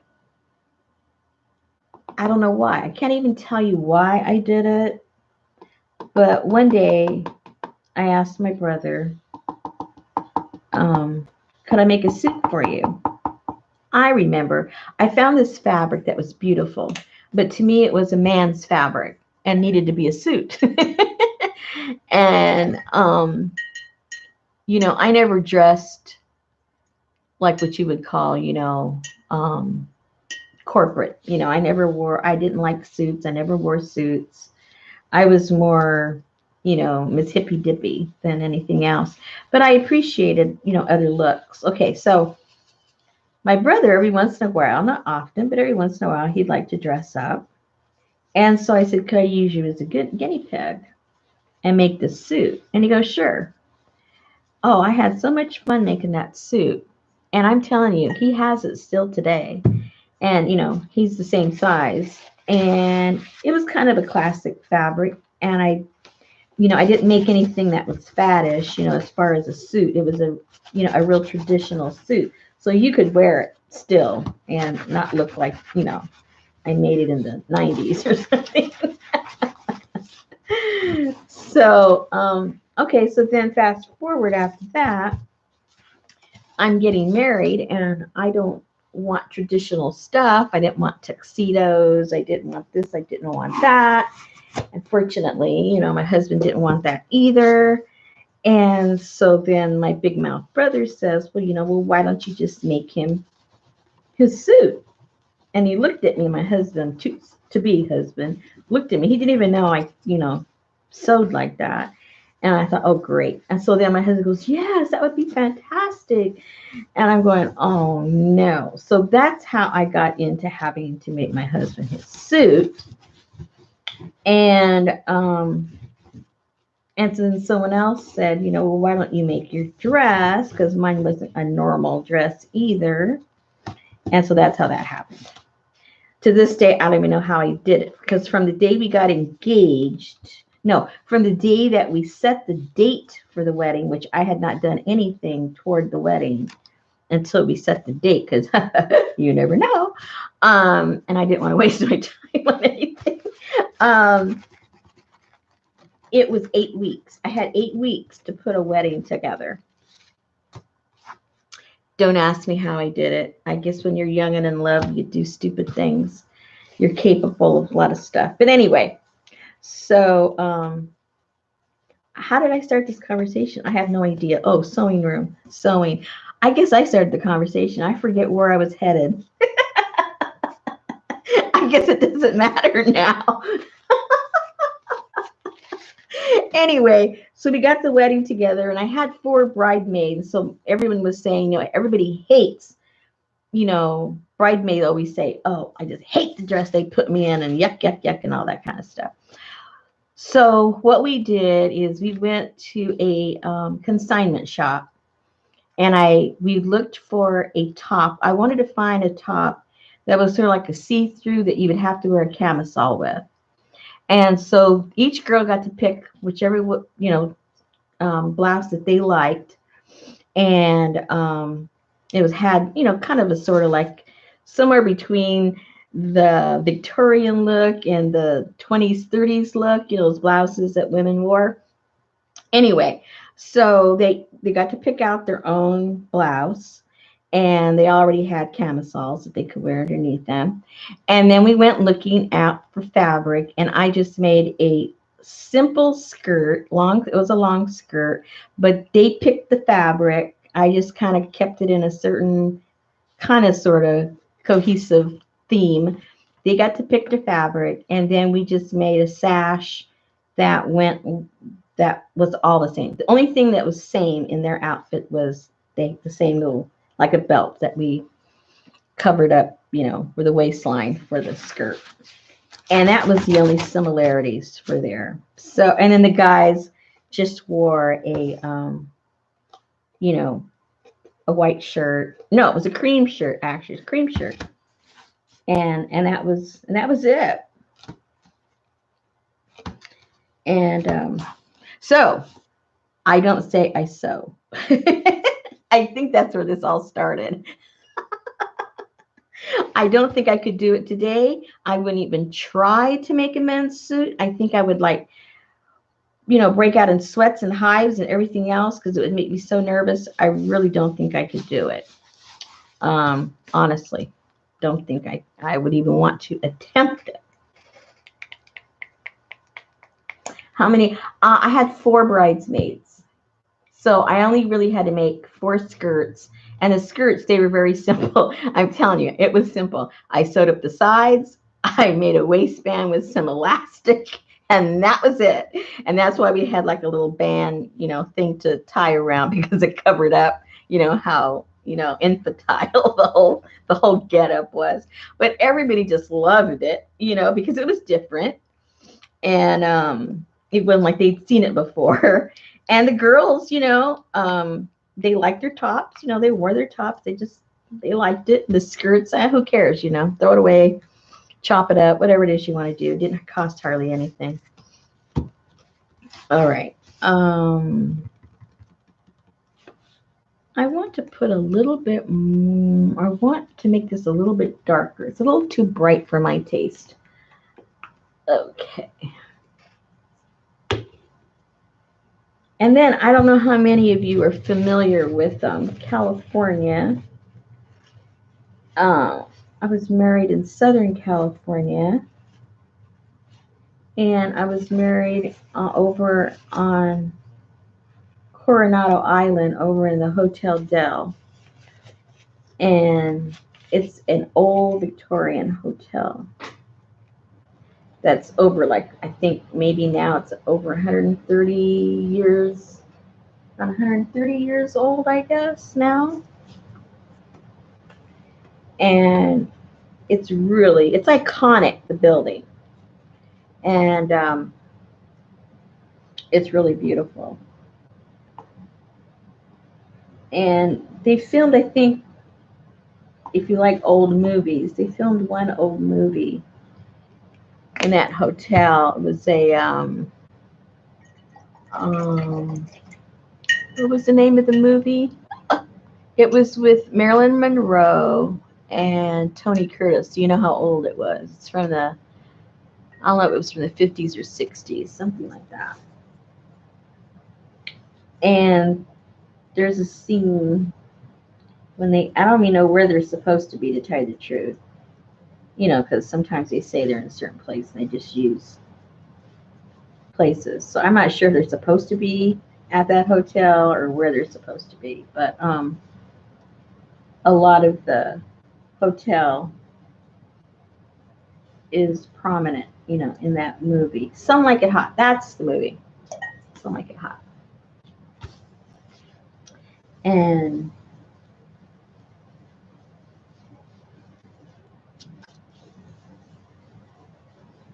that hotel is in it. But anyway, so the fact that I was getting married in that hotel also had, you know, an impact on how I wanted the clothing to look, because it was a Victorian hotel. And we were getting married. The hotel is kind of hard to explain. You know, it's an old Victorian hotel, and it's built with a big courtyard in the center, and all the rooms. You know, imagine this is a courtyard, and there's rooms like this, and this is 3 stories high with balconies, and it's open up here on the top. And this is all grass, and they have gazebos and walkways and roses and things like that. And right in the middle is the gazebo. And we got that venue, so we were right there in the middle of the gazebo for the wedding. And so because everything was going to be Victorian, that's why I kind of went with the kind of look that I went with for the girls, because I didn't want us to look, I wanted it to look like we belonged there in that era. Okay, I'm liking that a little bit better because it's muted. I don't know if you can see it there, but yeah, I live right now in an old home too.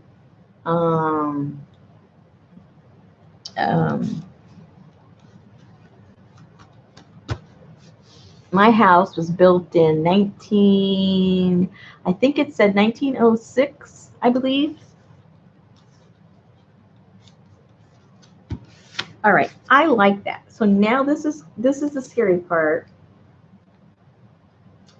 This is the scary part. We're going to try this.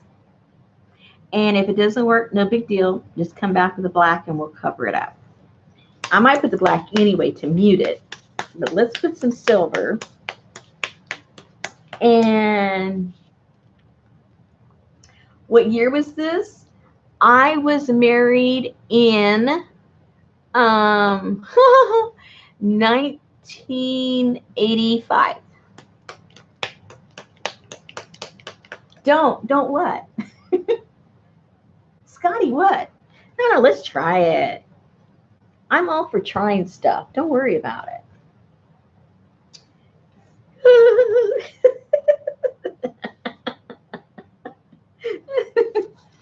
Oh gosh. Okay. Don't make me regret this, Scotty. Hi, Lise. We're over here getting crazy.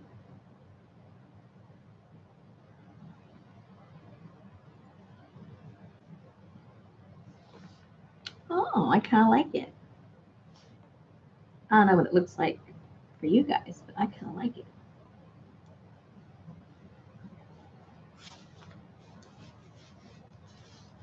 Oh yeah, I like it. I'll probably have to come back with a little bit of black to go down into get those crevices back again, but I like it.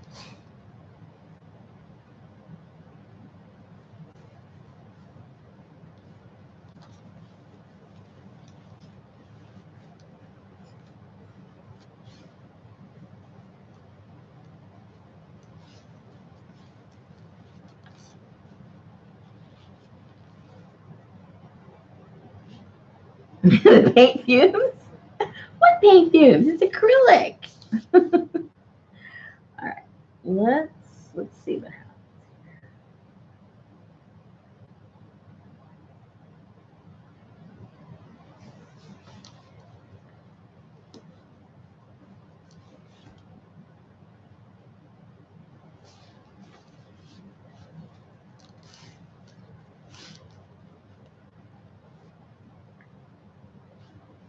Okay.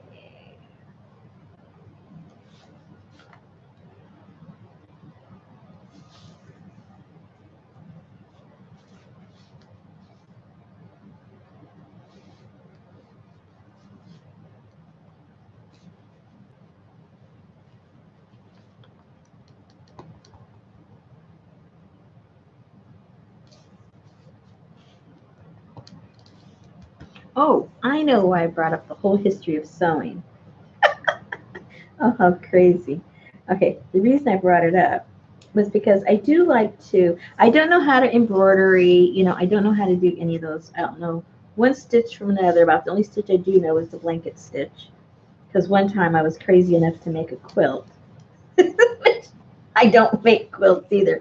I made that's what I mean. I'm thinking as I'm talking to you guys, I'm realizing I try things new and I do it in a big way and then I never do it again.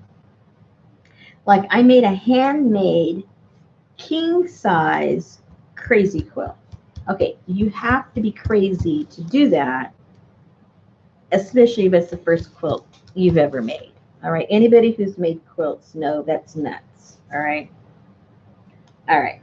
So I had to learn the blanket stitch because that was pretty much the stitch I used to pile all these fabrics on top of each other. I can't tell you how many holes I had in my finger from the needle. That was crazy time. Okay, so I did learn the blanket stitch. But what I do like is just getting small little pieces of fabric and sewing on them. And I don't know nothing in particular, just sewing a stitch to them.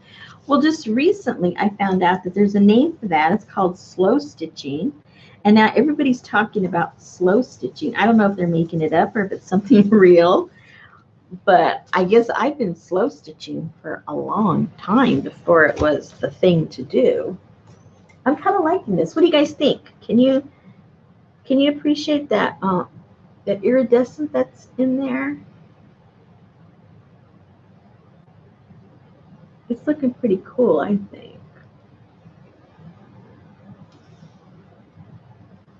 Oh, right there, you can really kind of see the way it really looks. Go. Okay, I like it, Scotty. Good idea. I might even put a little bit over here. Whoops, wrong one. Just to highlight a few little spots like I did with the gold on the other one. So anyway, so I don't know how many of you do the slow stitch thing, but I'm sure you guys did slow stitching before you even knew of such a thing.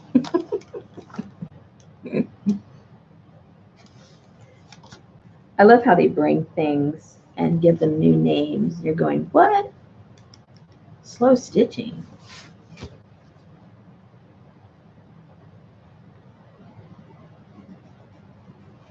Okay, what else have I done where I just did one thing and never did it again? I'm trying to think. Okay, so I made a suit, never did it again. Made a wedding dress, didn't do it again. Made a quilt, didn't do it again. What else? There's got to be something else. I just can't think of it. Went on a helicopter ride, never doing that again.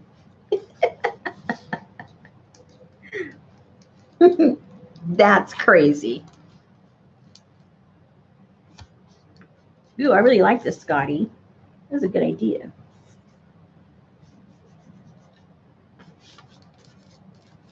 It's adding just the right touch. I like it. Just that one more dimension that we needed. Childbirth. That's funny. I never did that. And never intend to.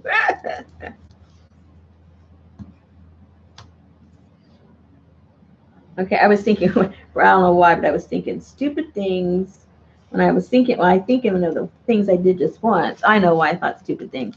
Because of the helicopter. I'm thinking, You know, you might as well just be hanging on to an engine when you're in a helicopter. I mean, there is nothing protecting you. I mean, nothing.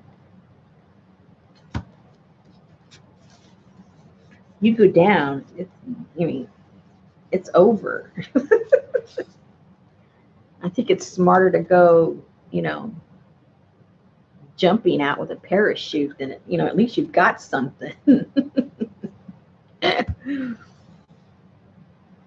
Oh, I kind of like this. Okay, I wonder if there's something else I should do. Maybe put a little bit, yeah, put a little bit at the end of the marriage. Oh. Oh, I know, those small planes. Let me tell you a little cute story. All right. So I had never been to the Caribbean before at this point, and we were going to St. Croix. All right. So I was coming from the West Coast. So the itinerary was our plane left Los Angeles, and then we were going to land, I forget, somewhere in Florida. I can't remember which town it was. And then from there, we'd get our flight to St. Croix. Well, little did I know that when we got to Florida and we got to the airport, we disembarked and, we're going to go get in our other plane. Well, I hadn't flown a lot, but I had never walked on the tarmac to get on a plane. You always have those, those things that connect you literally from the airport to the plane. No, you're walking, and I see this little thing, and I say little thing literally, and I start laughing to my husband, and I said, good thing we're not getting on that. And somebody that was walking with us says, oh yeah, that's your plane. It was only like a 6-seater. I mean, that's like 6 people. That's it. I mean, it was like winded up with a rubber band propeller kind of thing. Brrr, brrr. I thought it was Indiana Jones time, Oh my goodness. Thinking about that gives me the creeps right now, just thinking getting on a plane like that. Those small, oh my goodness. I don't want to talk about it.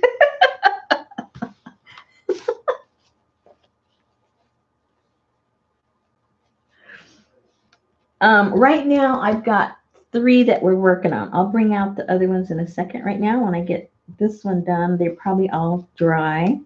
I'm thinking. It should be all dry. And, oh, I'm so happy you suggested that, Scotty. I'm not just saying that to say it. I mean it.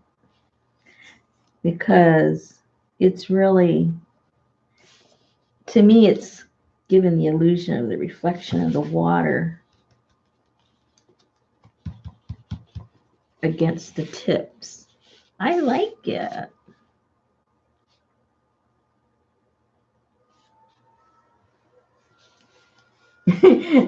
You're lurking, Susan? Yeah, we like lurkers. Sometimes they give us the best ideas because they've been quiet for so long. Then when they talk, they have good ideas. All righty.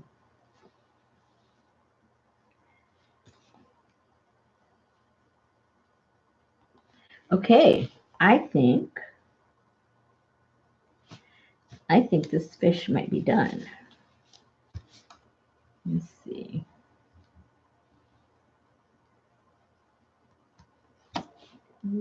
There.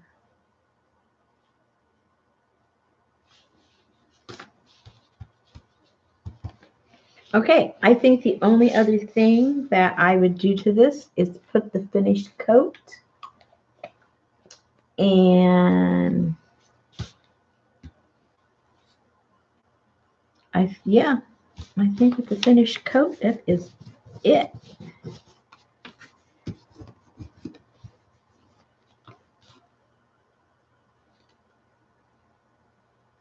Another stupid thing I told you guys, I think, I don't know if it's the same people that are listening tonight. The other stupid thing I did was I wrote on top of an elevator inside of the shaft, not inside of the cab, on top of the elevator. That was pretty stupid. Okay, let's put a coat. Yeah, I guess I've done some pretty stupid stuff. Again, that's on the list of only one time. What was I thinking? That was stupid. How stupid can you be?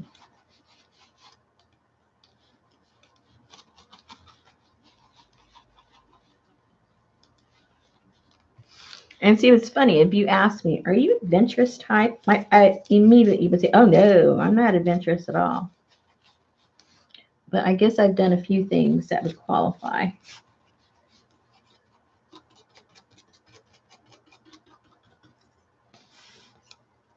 Alrighty.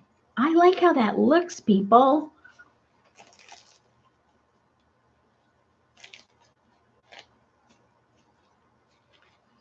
All right. Oh, good night. Good night, Valerie. Thank you for joining us. All right, let me get some of this out of the way. Let's bring out the 3 that we did. I want to knock paint over.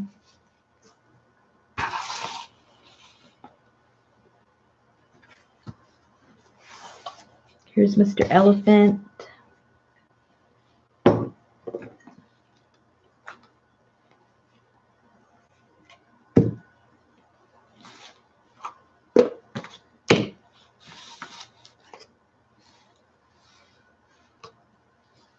And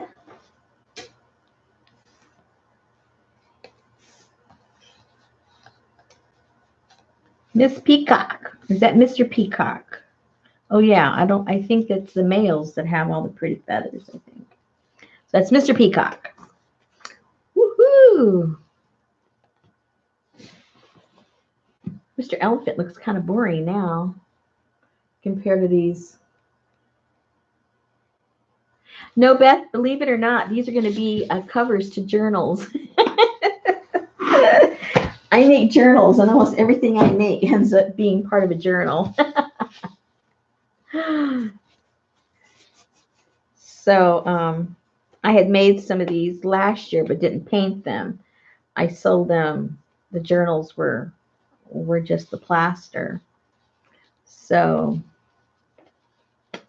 I decided, oh, let's paint some. That way in the future, if anybody wants to buy the plain ones, they know, what they could do with them if they wanted to paint them. Oh, thank you, Susan. Wallworthy. Well, you never know. I might hang him and look at him for a while and then take him down and turn him into a journal. You just never know. But well, I'm glad we could get them this far without, my drying tool, because I thought, oh no. But see, that's the advantage of shellac. It dries really fast. If we'd used something else, it wouldn't have dried nearly as fast. We wouldn't have been able to complete these at all. Let me see. Yeah, these would, what these would look really cool as I'm looking at them. If you were to buy like, a piece of junky furniture and you wanted to make it look really old world, say it was like that fake stuff, MDF fake stuff, but you got these and put them in the panels of the doors. Wouldn't it make it look like an antique that you got it from Bali or something? That would be super cool, I think, to use this technique if you wanted to redo furniture. I think they would look really good. Let me see. Yeah, I know exactly what you mean. I think it would look really cool.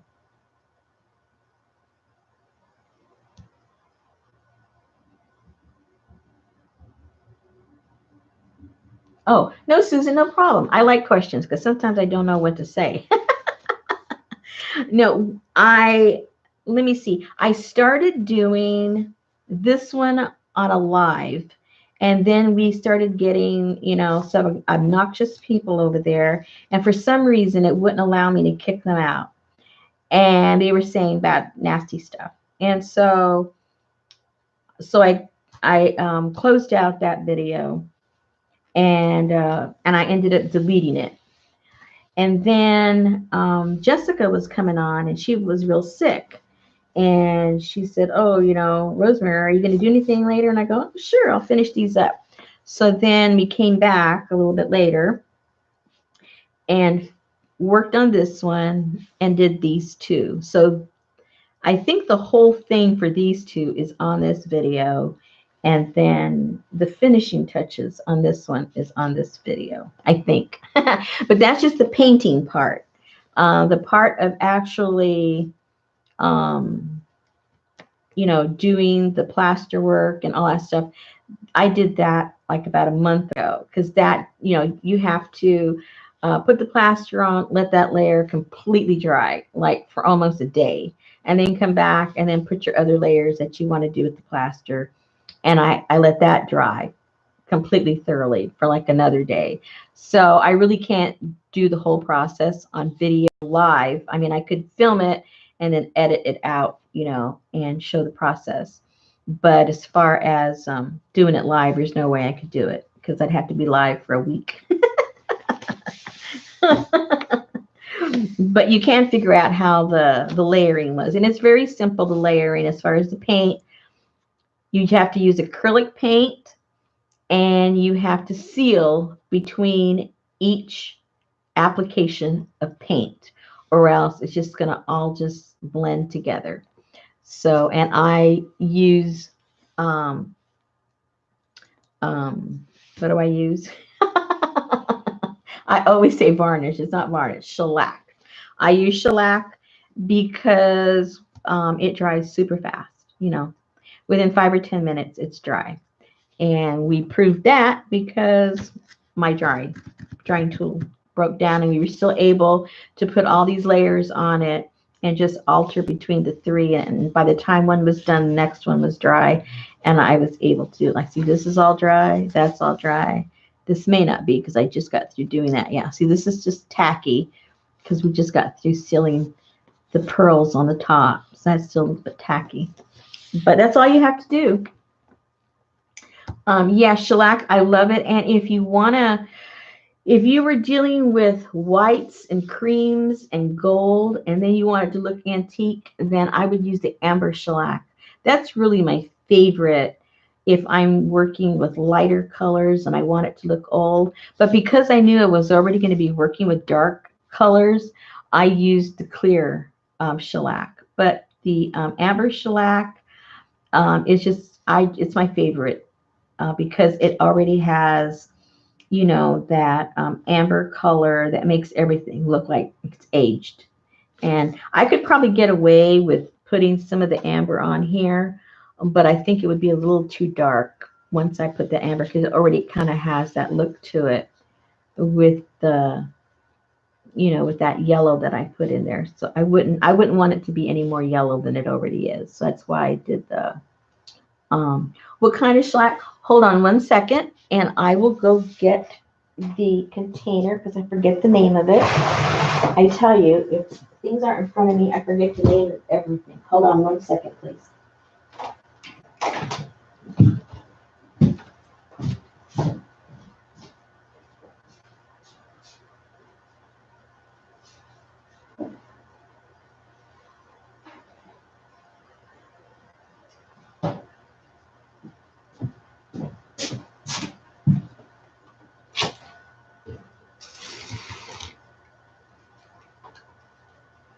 Okay, so this is the brand that I use. There's all different brands, and I got this at, I think it was Home Depot, something like that, or Lowe's. You can get it at a hardware store.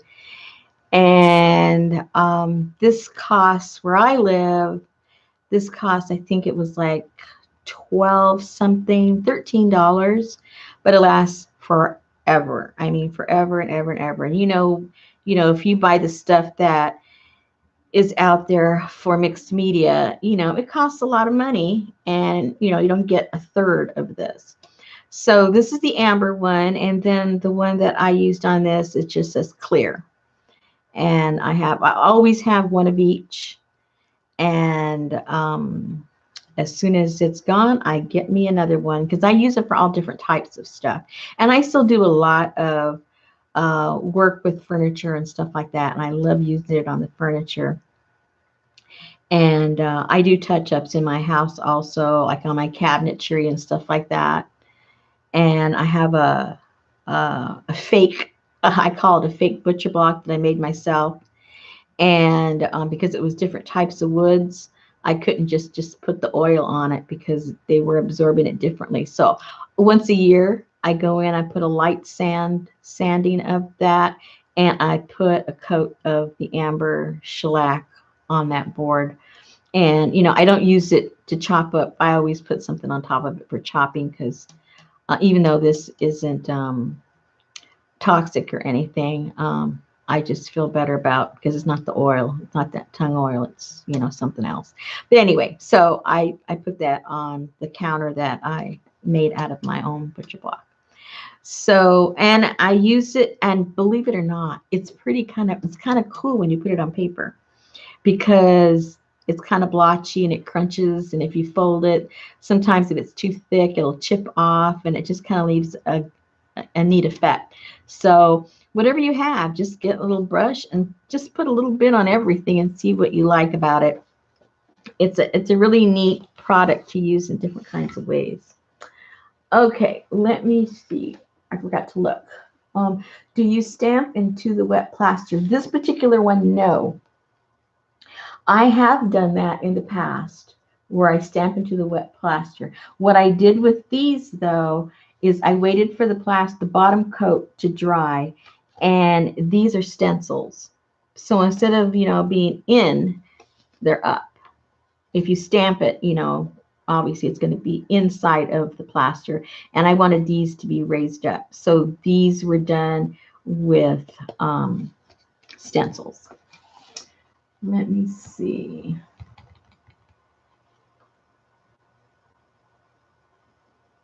Yes, you can dye the shellac. Yes, you can. It's pretty cool to work with. Um,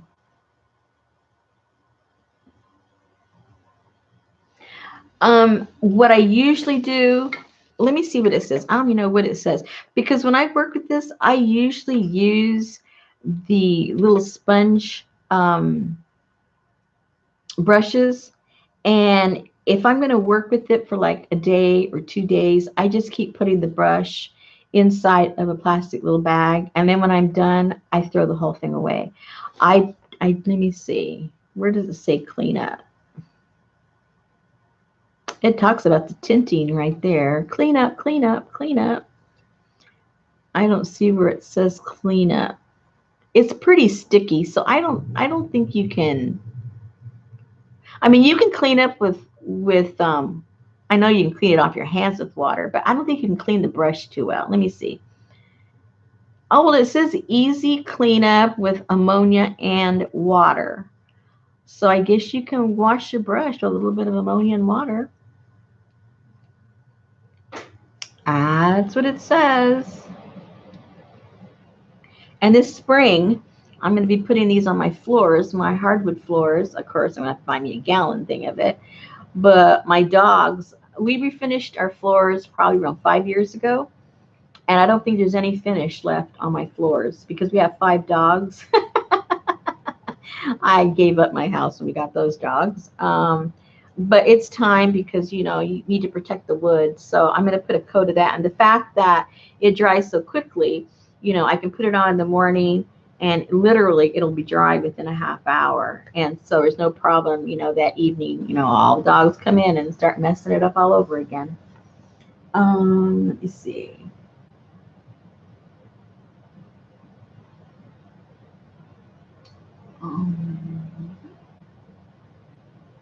Ooh, dragonflies. That would be beautiful.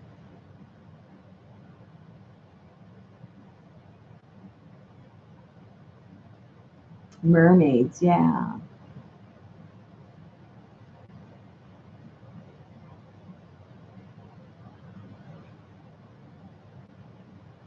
I did not use modeling paste, but you can.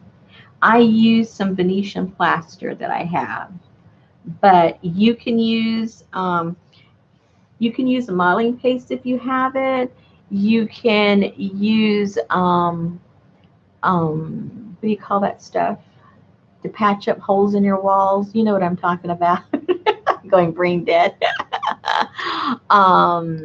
Yeah, that's spackling. You could use spackling. You can use joint compound, for drywall. All those things that get, that are soft and malleable and get hard as a rock once it's dry. You can use any of those things. I honestly, just because I'm cheap, I don't buy like modeling paste and stuff like that because to me it's so expensive, per ounce compared to if you were to buy like the spackling or joint compound or something like that. If you only use small amounts and don't use it that often, well, yeah, it's more cost effective for you to just get the little small thing. But if you do a lot of different stuff, because see, I don't use it just with this, I use like on my furniture, I use it in my home, I use it in various things. So it's more cost effective for me to get, something a little bit larger. But anything you can, you know, um, that you can make an imprint or you can slide over your stencil and it dries, you can use any of those. Spackling, yeah, you can use a spackling. I I I put a tiny bit of Elmer's glue with the spackling because when it dries, it isn't water activated. It's not, but it's very fine because if you stop and think, when you patch up a wall, you can get a um, yes, a what do you call it?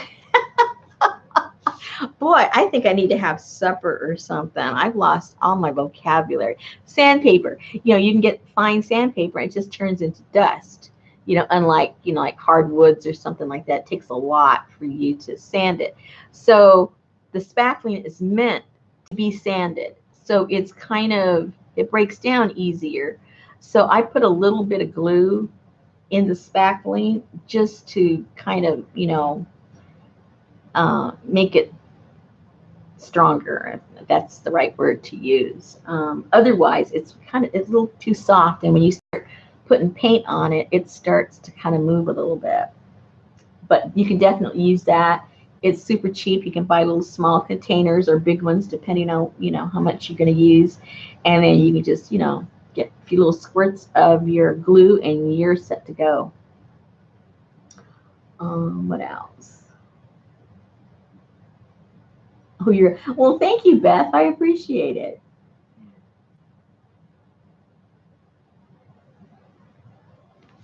All right, so ladies, I think that is pretty much it. Unless you have some more questions. These little puppies are ready to go. I don't know what I'm going to do yet, but I think I really do want to turn them into some journals, like I did the white ones last year.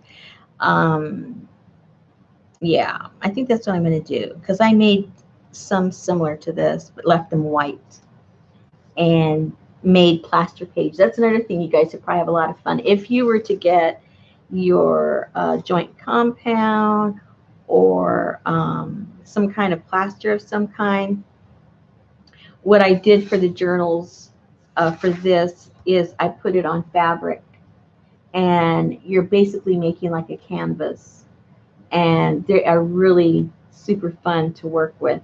And so whenever I'm out searching in my area, at consignment shops and junk shops, stuff like that, I look for anything cotton. I don't care if it's ugly. I don't care if it's stained. I don't care anything. As long as it's kind of, a thicker cotton, I'll get it, and then I put plaster on my cotton, and I make canvas pages that go into these books, if that makes any sense. Well, hold on one second. Before we leave, let me go. I have some of those pages that I have made just so you can understand what I actually do with this, and then we'll call a night. Hold on one second.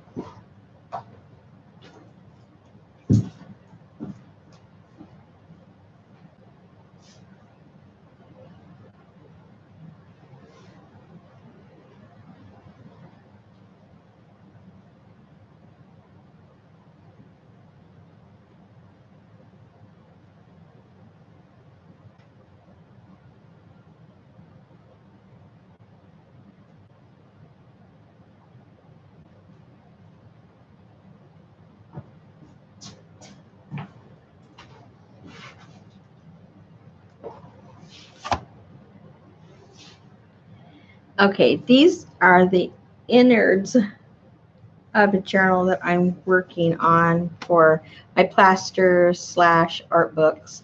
And basically, you know, these go like that. It would look something like that. Oops, let me get this out of the way. It's kind of sticky still. And then these would be attached together. I do them in different kinds of ways. And then this is room where you can, you know, dangle whatever you like. If you like beads, like fabric, you don't like nothing, it just stays that way. And then I have fabric that I have put that plaster on. So it works just like a canvas would. And you can paint, you can glue, you can draw, whatever it is that you do. You can do it on these pages. And then I incorporate fabric, and then I also do echo dyeing. And so I have a few pieces of that paper in there. And so it just creates it's really just one big canvas that you can come back in and do whatever kind of art you enjoy doing. You know, if you're not a drawer, you know, there's still places, you know, you could glue on this whole book if you wanted to. Or you could come back with stencils and build upon this with spackling or with molding paste or whatever, and, you know, do whatever. But this is like the beginning of the journal for you to work in. So like I said at the beginning, these obviously are kind of pricey, you know, because all the work that goes into making all this and this and this and this. And so, you know, I'm the type where I like to make something pretty that I'm proud of, but then when I do that, then the cost factor just kind of woo, you know. So I had thought that maybe making some of these and just selling the fronts and the backs, drilling the holes in them, and then the owner, you know, if they're not into all this canvas stuff, they could just put papers in there and create their own journal, and then, you know, it'd be a lot cheaper than, you know, this whole big thing I'm making. So that's just an idea that I've been running across in my head, to make it affordable. Because, I mean, I'm telling you the truth, you know, I can't even afford, if I had to buy from somebody the things I make, I can't even afford to buy my own stuff. But those of you that are creators, you know how much time goes into stuff. And, you know, we never get back the time we put into stuff. If I make minimum wage off things like this, the hours I put into it, I'm lucky, you know. You know how that goes. We all have to be honest with each other. We don't make really nothing on these things. We do it because we love it, and we just try to get a little bit of compensation, you know, for the stuff that we do. But anyway, yeah, so I was thinking I might make a few of these, or maybe these that I've done. No, because I've got these already ready for these. But, you know, and then I might make some maybe half the size. You know, you can still, like, if you look at that right there, that's still pretty right there. You know, we just had a fish on one side, and make them half the size. And that way, you know, I can make some money back, and it's affordable for the consumer to do something with them. So anyway, that's my story. And I'm sticking to it.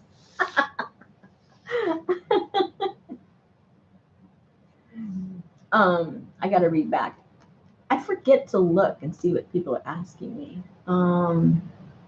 What is the tape you're? Oh, yeah, it's not tape. Um, this is also fabric, and I've glued down the fabric to create the hinges with some fabric tack, and then I come back and just put a little bit of the plaster stuff on top of it just to give it a little bit of texture. So yeah, it's not real tape. I guess you could use like masking tape. I guess you could use that, but I wanted to keep it all fabric. So it's kind of, I guess, like my homemade fabric tape, basically. What else? Yeah, Beth. Well, see, I have a little studio and I have to support my studio. So that's where I sell stuff. I have to pay, heating, electricity, air conditioning. The luxury of having a separate place is not a luxury. You got to pay for it. So, so that's why I'm going to start having workshop. Well, I've had a few workshops here in my studio, and I have ladies that I met through my original workshop. They live in the area here, and we've gotten to know each other and become friends. And Scotty's one of them. And so on Saturdays, almost every Saturday, unless the weather doesn't allow for it, I have what I call open studio time. And so from 11 until whenever, the ladies can come over anytime they want. They bring their own projects, and we just sit around and, you know, talk stupid stuff and work on our projects. And then what I'm going to be starting twice a month here in the studio is having in-house workshops. And so a few ladies had asked about them, and so I said, sure, I can do that. So I'll be doing that, and that will help, defer the cost too for the utilities and stuff like that here. So that's how that is. And then, I sell my stuff in my Etsy shop too. My biggest seller are my papers that I do. My eco dyed papers are very, very popular, and they're so much fun. I'm glad that people like something that's fun for me to do so that it isn't a chore. And I really enjoy doing that a lot. Joint tape has a pre-folded ridge. Yeah, I have some of that. It does not have glue on it. Yeah. And you know what that tape is really good for? If you guys have a jelly print, using that tape is so much fun to use. It really, hi Brooke. That tape is so much fun to use on there. I bought one about a year ago just to fool around with it and see what I could do with it. And it's really fun to work with that. Where am I? I am in Fort Smith, Arkansas.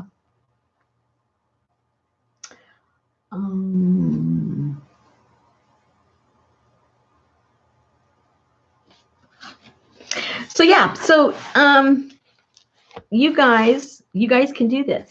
You really can. I know you can do it. And if you just go back to the beginning, I mean, all of you already know how to work with your, most of you, if you're into mixed media, you already know, how to work with your paste, your modeling paste. You know how to do that. So, and most of you already have stencils. Most of you already have stamps. So, you can stamp into it if you want to. You can use the stencils if you want. It just depends, if you want the inverted look as opposed to the raised look. And then the rest of it, I showed you how to do the painting part and the sealing part. And I know you guys can do it. I know you can. I know you can. And, but again, you have to use acrylic paint or else it's going to bleed all over the place. And you have to seal it with something, whatever you like to use. I like using the shellac. You have to seal it between each layer. in between each time you add a different color. And if you remember those two things, acrylic, seal it. You can't lose. And when all else fails, if you hate it when it's over, paint it with some white paint or some gesso, start all over. You haven't, you haven't made a mess. You're just look at it like you're learning something new, and go for it and have fun. Don't get discouraged, because every time you do something, even if you think it's a mistake, it's not a mistake. You just taught yourself something. You taught yourself, a different way, of either fixing something up, or you learned, a way of, avoiding something that you don't want that look. And, that is priceless when you learn something. And so look at it as a learning experience. Don't get discouraged. Don't ever get discouraged, because you're always going to learn something new. Alrighty, so are we done? What did I miss? Oh my goodness, Brooke, we're done. 2.5, you missed 2.5 hours, Brooke. That's what you missed. We made these. We painted that. And we painted this. And this is almost dry. And we painted that. I know I have a lot of people that I am subscribed to, and I never get a notice. And I go back and I double check to see, if something got changed. No, it says you'll get notified. I got the little bell going. Never get notified. So I don't know. I don't know what YouTube is up to. Who knows? Rosemary, now show her. Oh, okay. I can do that. Here's the inside of my book. So I have a watercolor paper. I have plastered paper, more watercolor. I have some mixed media. Oh no, that's handmade paper, mixed media. You have to have some fabric for the peekaboo factor, and some more plaster paper.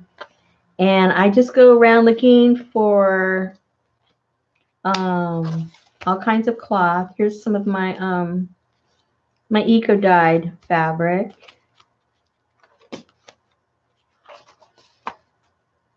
And you got laces and stuff to make it, foo-foo cute.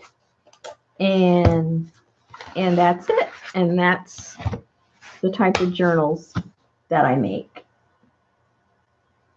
Yes, they're fabric hinges. Yes, they are. Yes, ma'am. Fabric.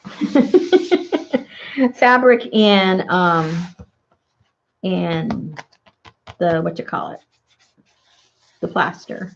I just put it over it. Just, I just like the feel of it, as opposed to just being raw fabric. And then you can put your little dangly things here. I'm all into the dangly, because I love earrings. I love dangly earrings ever since I've ever worn earrings. So anything that dangles makes me happy. So I just see these as a bunch of earlobes. Maybe we'll do that next time. We'll make danglies, huh? I don't know. Something like that, because I have to put some things on here and do something like that. Okay. Anything else, ladies?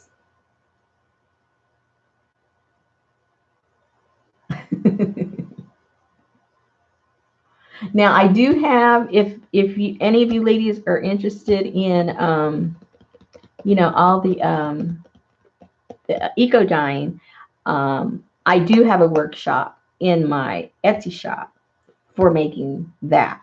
That I can't show because it's a long process. I do have in my videos, you can go back in my videos about a year and a half ago, September of, we're 2000, what are we in? 2009, 2008, 2017, around September 2017, something like that. I have a video there where I show how how to eco dye. But then since then, I learned a whole lot. And if you're just happy with that information there, you can do a lot. I mean, you can do your papers, you know, the basics from that video there in there on my channel. But then if you want to learn all the other things I learned, then I created a workshop that I have on in my Etsy store. But you can do a whole bunch with the freebie one. That's, you know, you can do it all. If you like to experiment on your own and learn things on your own, you just have to hunt and practice just like I did. But if you like to, you know, just be taught, well, I have that there in the Etsy shop. But it's fun. It's a lot of fun to do that. I don't know if you guys have seen it before, what the papers look like, but those are really fun. And those papers would look really pretty in here too. These colors would look really well, but I don't know. Anything else? You know, Beth, I've never made paper, the actual paper, like from pulp and all that. I would love to learn how to do that. The stuff, hold on, I'll show you the stuff I'm talking about. I'll be right back.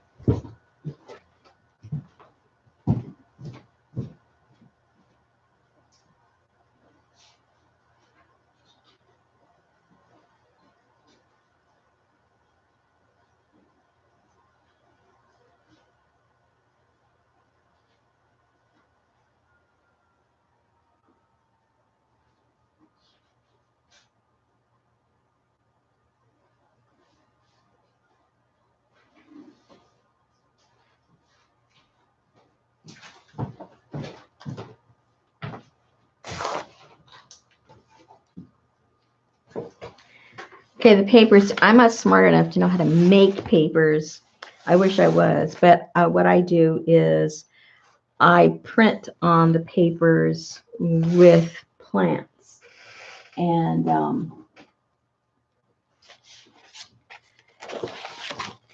I'll show you a few of the, hold on. Here's an example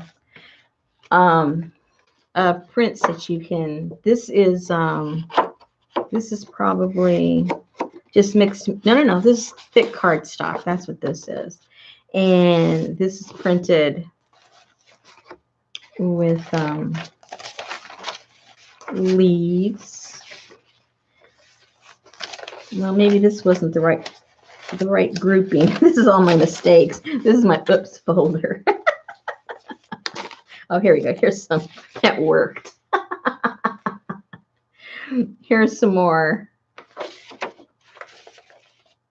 Yeah, I got the oops folder, but that's okay. It's okay. It's all good. Remember, it's all good.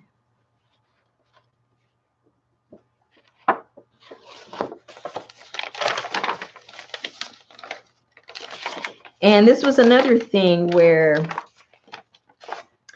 I saw, this was like maybe 2 years ago, I saw a picture of the paper, and they're very closed-mouthed in this community. There's the community where they do this kind of work. They do it on paper and they do it on fabric. And it's like pulling teeth, trying to get information. And now I understand why. I mean, at the time I thought, well, a bunch of snobs, they won't tell you anything. But the reality is what works for, I mean, the basics are all the same, you know, and I have that in that video, the free video that's there. The basics are the same. But when it comes to how do you get that leaf to do that, or how did that happen there, and, you know, how can I make mine turn yellow and green? You know, there's no answer. I'll be honest with you, because it fluctuates so much, and it depends first on the plant. It depends on the time of the year you use the plant. It depends on the soil that the plant is planted in. It depends on the type of minerals that's in the water that it's seeping down into. It depends the water that you're going to be using to do this. And then it depends on the pots you put it in. And then it depends how long you let it boil. And then it depends what you put in the water. And then it depends how tight you know, it goes on and on and on. So if I look at this right here and I say, ooh, I want some more that look just like that, I can't do it because none of those factors are going to be the same again. So it's almost like a jelly print, but natural. You know, and so to tell somebody how to get this look, you can't tell someone how to get this look. You can tell them how to get to a point to create their own look. But so when you get onto, you know, forums or something and you start asking questions and the answers are vague, they really aren't, they're not trying to be you know, evasive. They really aren't. But I thought they were. I really did think they were when I first started. But no, it takes you know, experimenting basically. And it's I liken it to like a cook. You know, they can give you the basic recipe, but sometimes you can never ever make it taste the way that other person makes it taste. It might be the way they fold it, or if it's a cake, the way they beat it. You know, if it's, you know, something that goes into the oven, you know, it's the way that their stove, their oven works at a certain temperature, you know, and yours doesn't do that, and you end up burning it all the time. It's just, it's never the same two times. So, but that's the fun part, because I don't know if you go back and watch my videos, and those that have already watched, every once in a while, I'll have a reveal. I'll put the pot here and I'll open them up, you know, on camera. And every time I go, oh, you know, because you don't know what it's going to look like. And you get, at least I get excited every time I lift it up and I go, it's so pretty. And that's the fun part, the experimenting and not knowing what's going to happen. And you don't know what plants, you know, are gonna work. Yeah, let's auction them off. They'd probably be cheaper if you just went to my shop and bought them. I sell them in bunches of 20? Yeah, I think 20. But and then, you know, it's a process too. Some people ask you, well, what kind of plant should I use? Or, you know, well, you know, plants that grow in my region, they may not grow in your region, you know. And so what works for me, you know, you may never even have that tree available to you. Like me, I'm very fortunate. I have a sweet gum tree, and the sweet gum tree, I've learned since I started that a lot of people just love the sweet gum tree and they don't have it in their area. Well, fortunately, I have 2 in my yard. So I get these beautiful varieties from the sweet gum, you know, and so I'm very fortunate that way. But the one, of course, we always like what we can't have.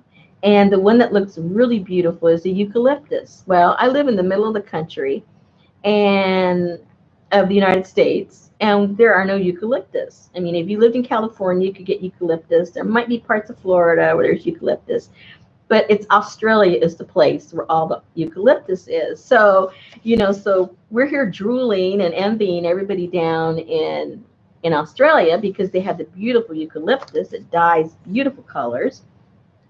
But they're down there drooling because they don't have any sweet gums. So, so everybody's going to have different prints because of the availability of, you know, of the plants that you have. And so the past year, I've been doing this for a year and a half, and I've slowly learned, you know, which plants do what that I have access to. What flowers do what. Flowers that are really bright colors that you think would transmit a dye do absolutely nothing.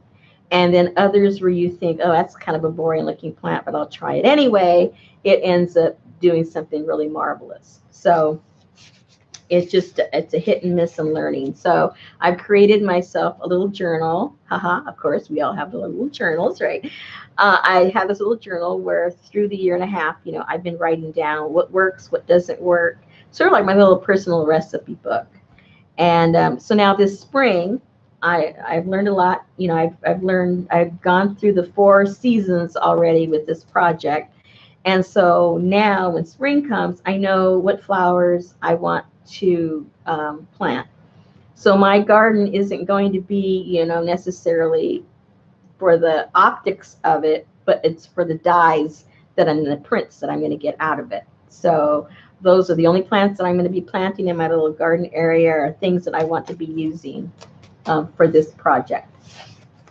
And so that'll be fun. That'll be my first year harvesting my own stuff purposefully, as opposed to just randomly, and getting these things done. So I'll have fun doing that. Yes, pH factor. Yes, that too. So yeah. So anyway, okay, I've rambled enough. You can tell I like doing that because I got on a tangent there of my papers. And this is just a little bit. I have a whole big box because, I have to keep replenishing them as they head out the door, and I have fun. So actually, tomorrow I'm doing a big batch. I'm not sure which. Oh, and the reason I'm able to do it is in the fall, I collected as many leaves as I could, and I threw them all in the freezer.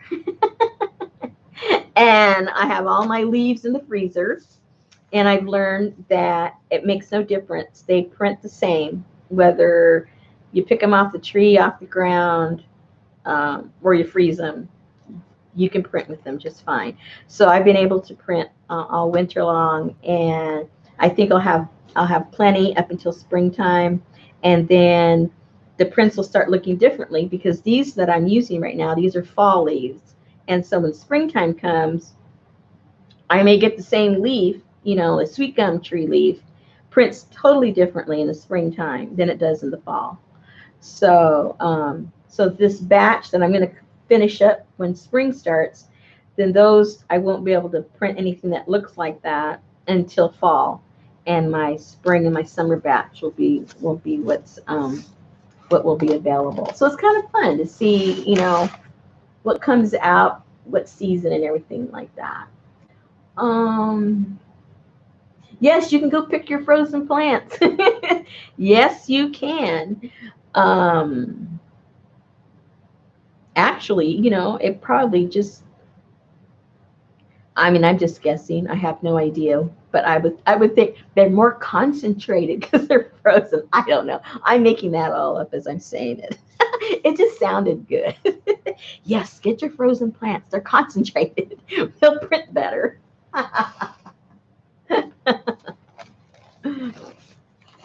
And if you're interested in doing something like this, the cheapest plant you can buy or plant that really works really well are the marigolds. And another way of testing plants, not so much leaves, but the flowers, is get the flower, the leaves, like in the springtime. If you're going to think you want to do this and you don't know what flowers in your area that are being sold, like at your garden center, get the leaf. I shouldn't say the leaf. Get the petals and kind of like squish them like that on your finger. And if the dye comes out, buy it. If no dye comes out, they're probably not going to print anything worthwhile. Not worth your time, not worth buying the plant, not worth anything. But next time in the spring, you go and you get those marigold, you go like that, and your finger is all yellow and orange. Beautiful. They dye really, really pretty. And right now, I don't think I have any. Although I dried. Okay, wait a second. I'm lying already.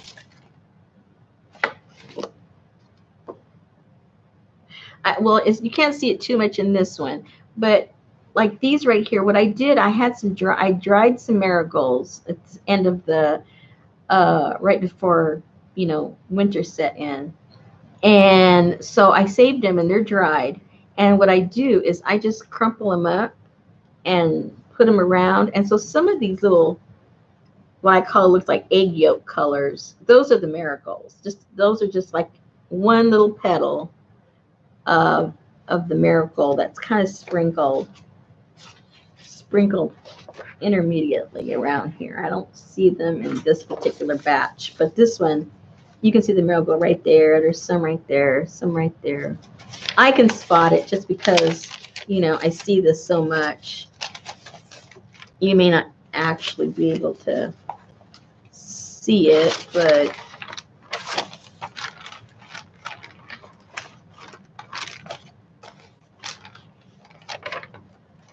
and with practice you find out different. Oh no, see, now look, somebody had given me a eucalyptus. Look how beautiful that eucalyptus. I can't get eucalyptus, but that is so pretty. And this is red cabbage. Comes out blue. And anyway, but you just practice with stuff if you decide to do that. Just practice. And you find out some good secrets. Be sure and share them with me. I need all the secrets I can get. Yeah, purple cabbage.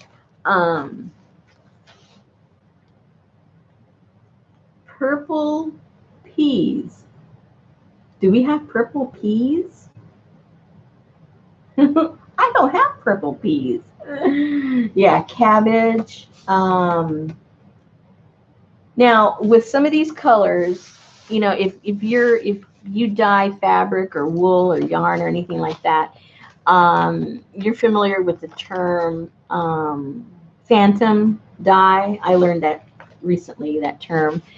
Now, that might be true. A lot of these, these colors are phantom colors, but that would be true if you were doing things that you wear and you wash and the sunlight hits them. Yeah, they're going to eventually fade.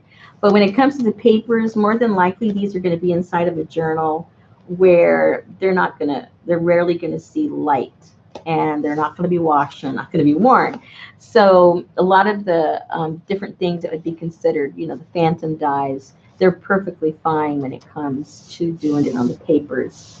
And beets work really well.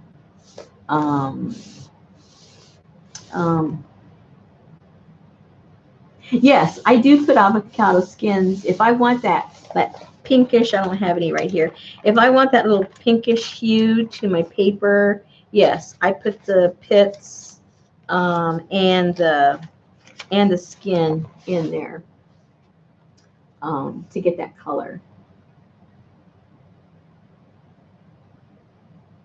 Yeah.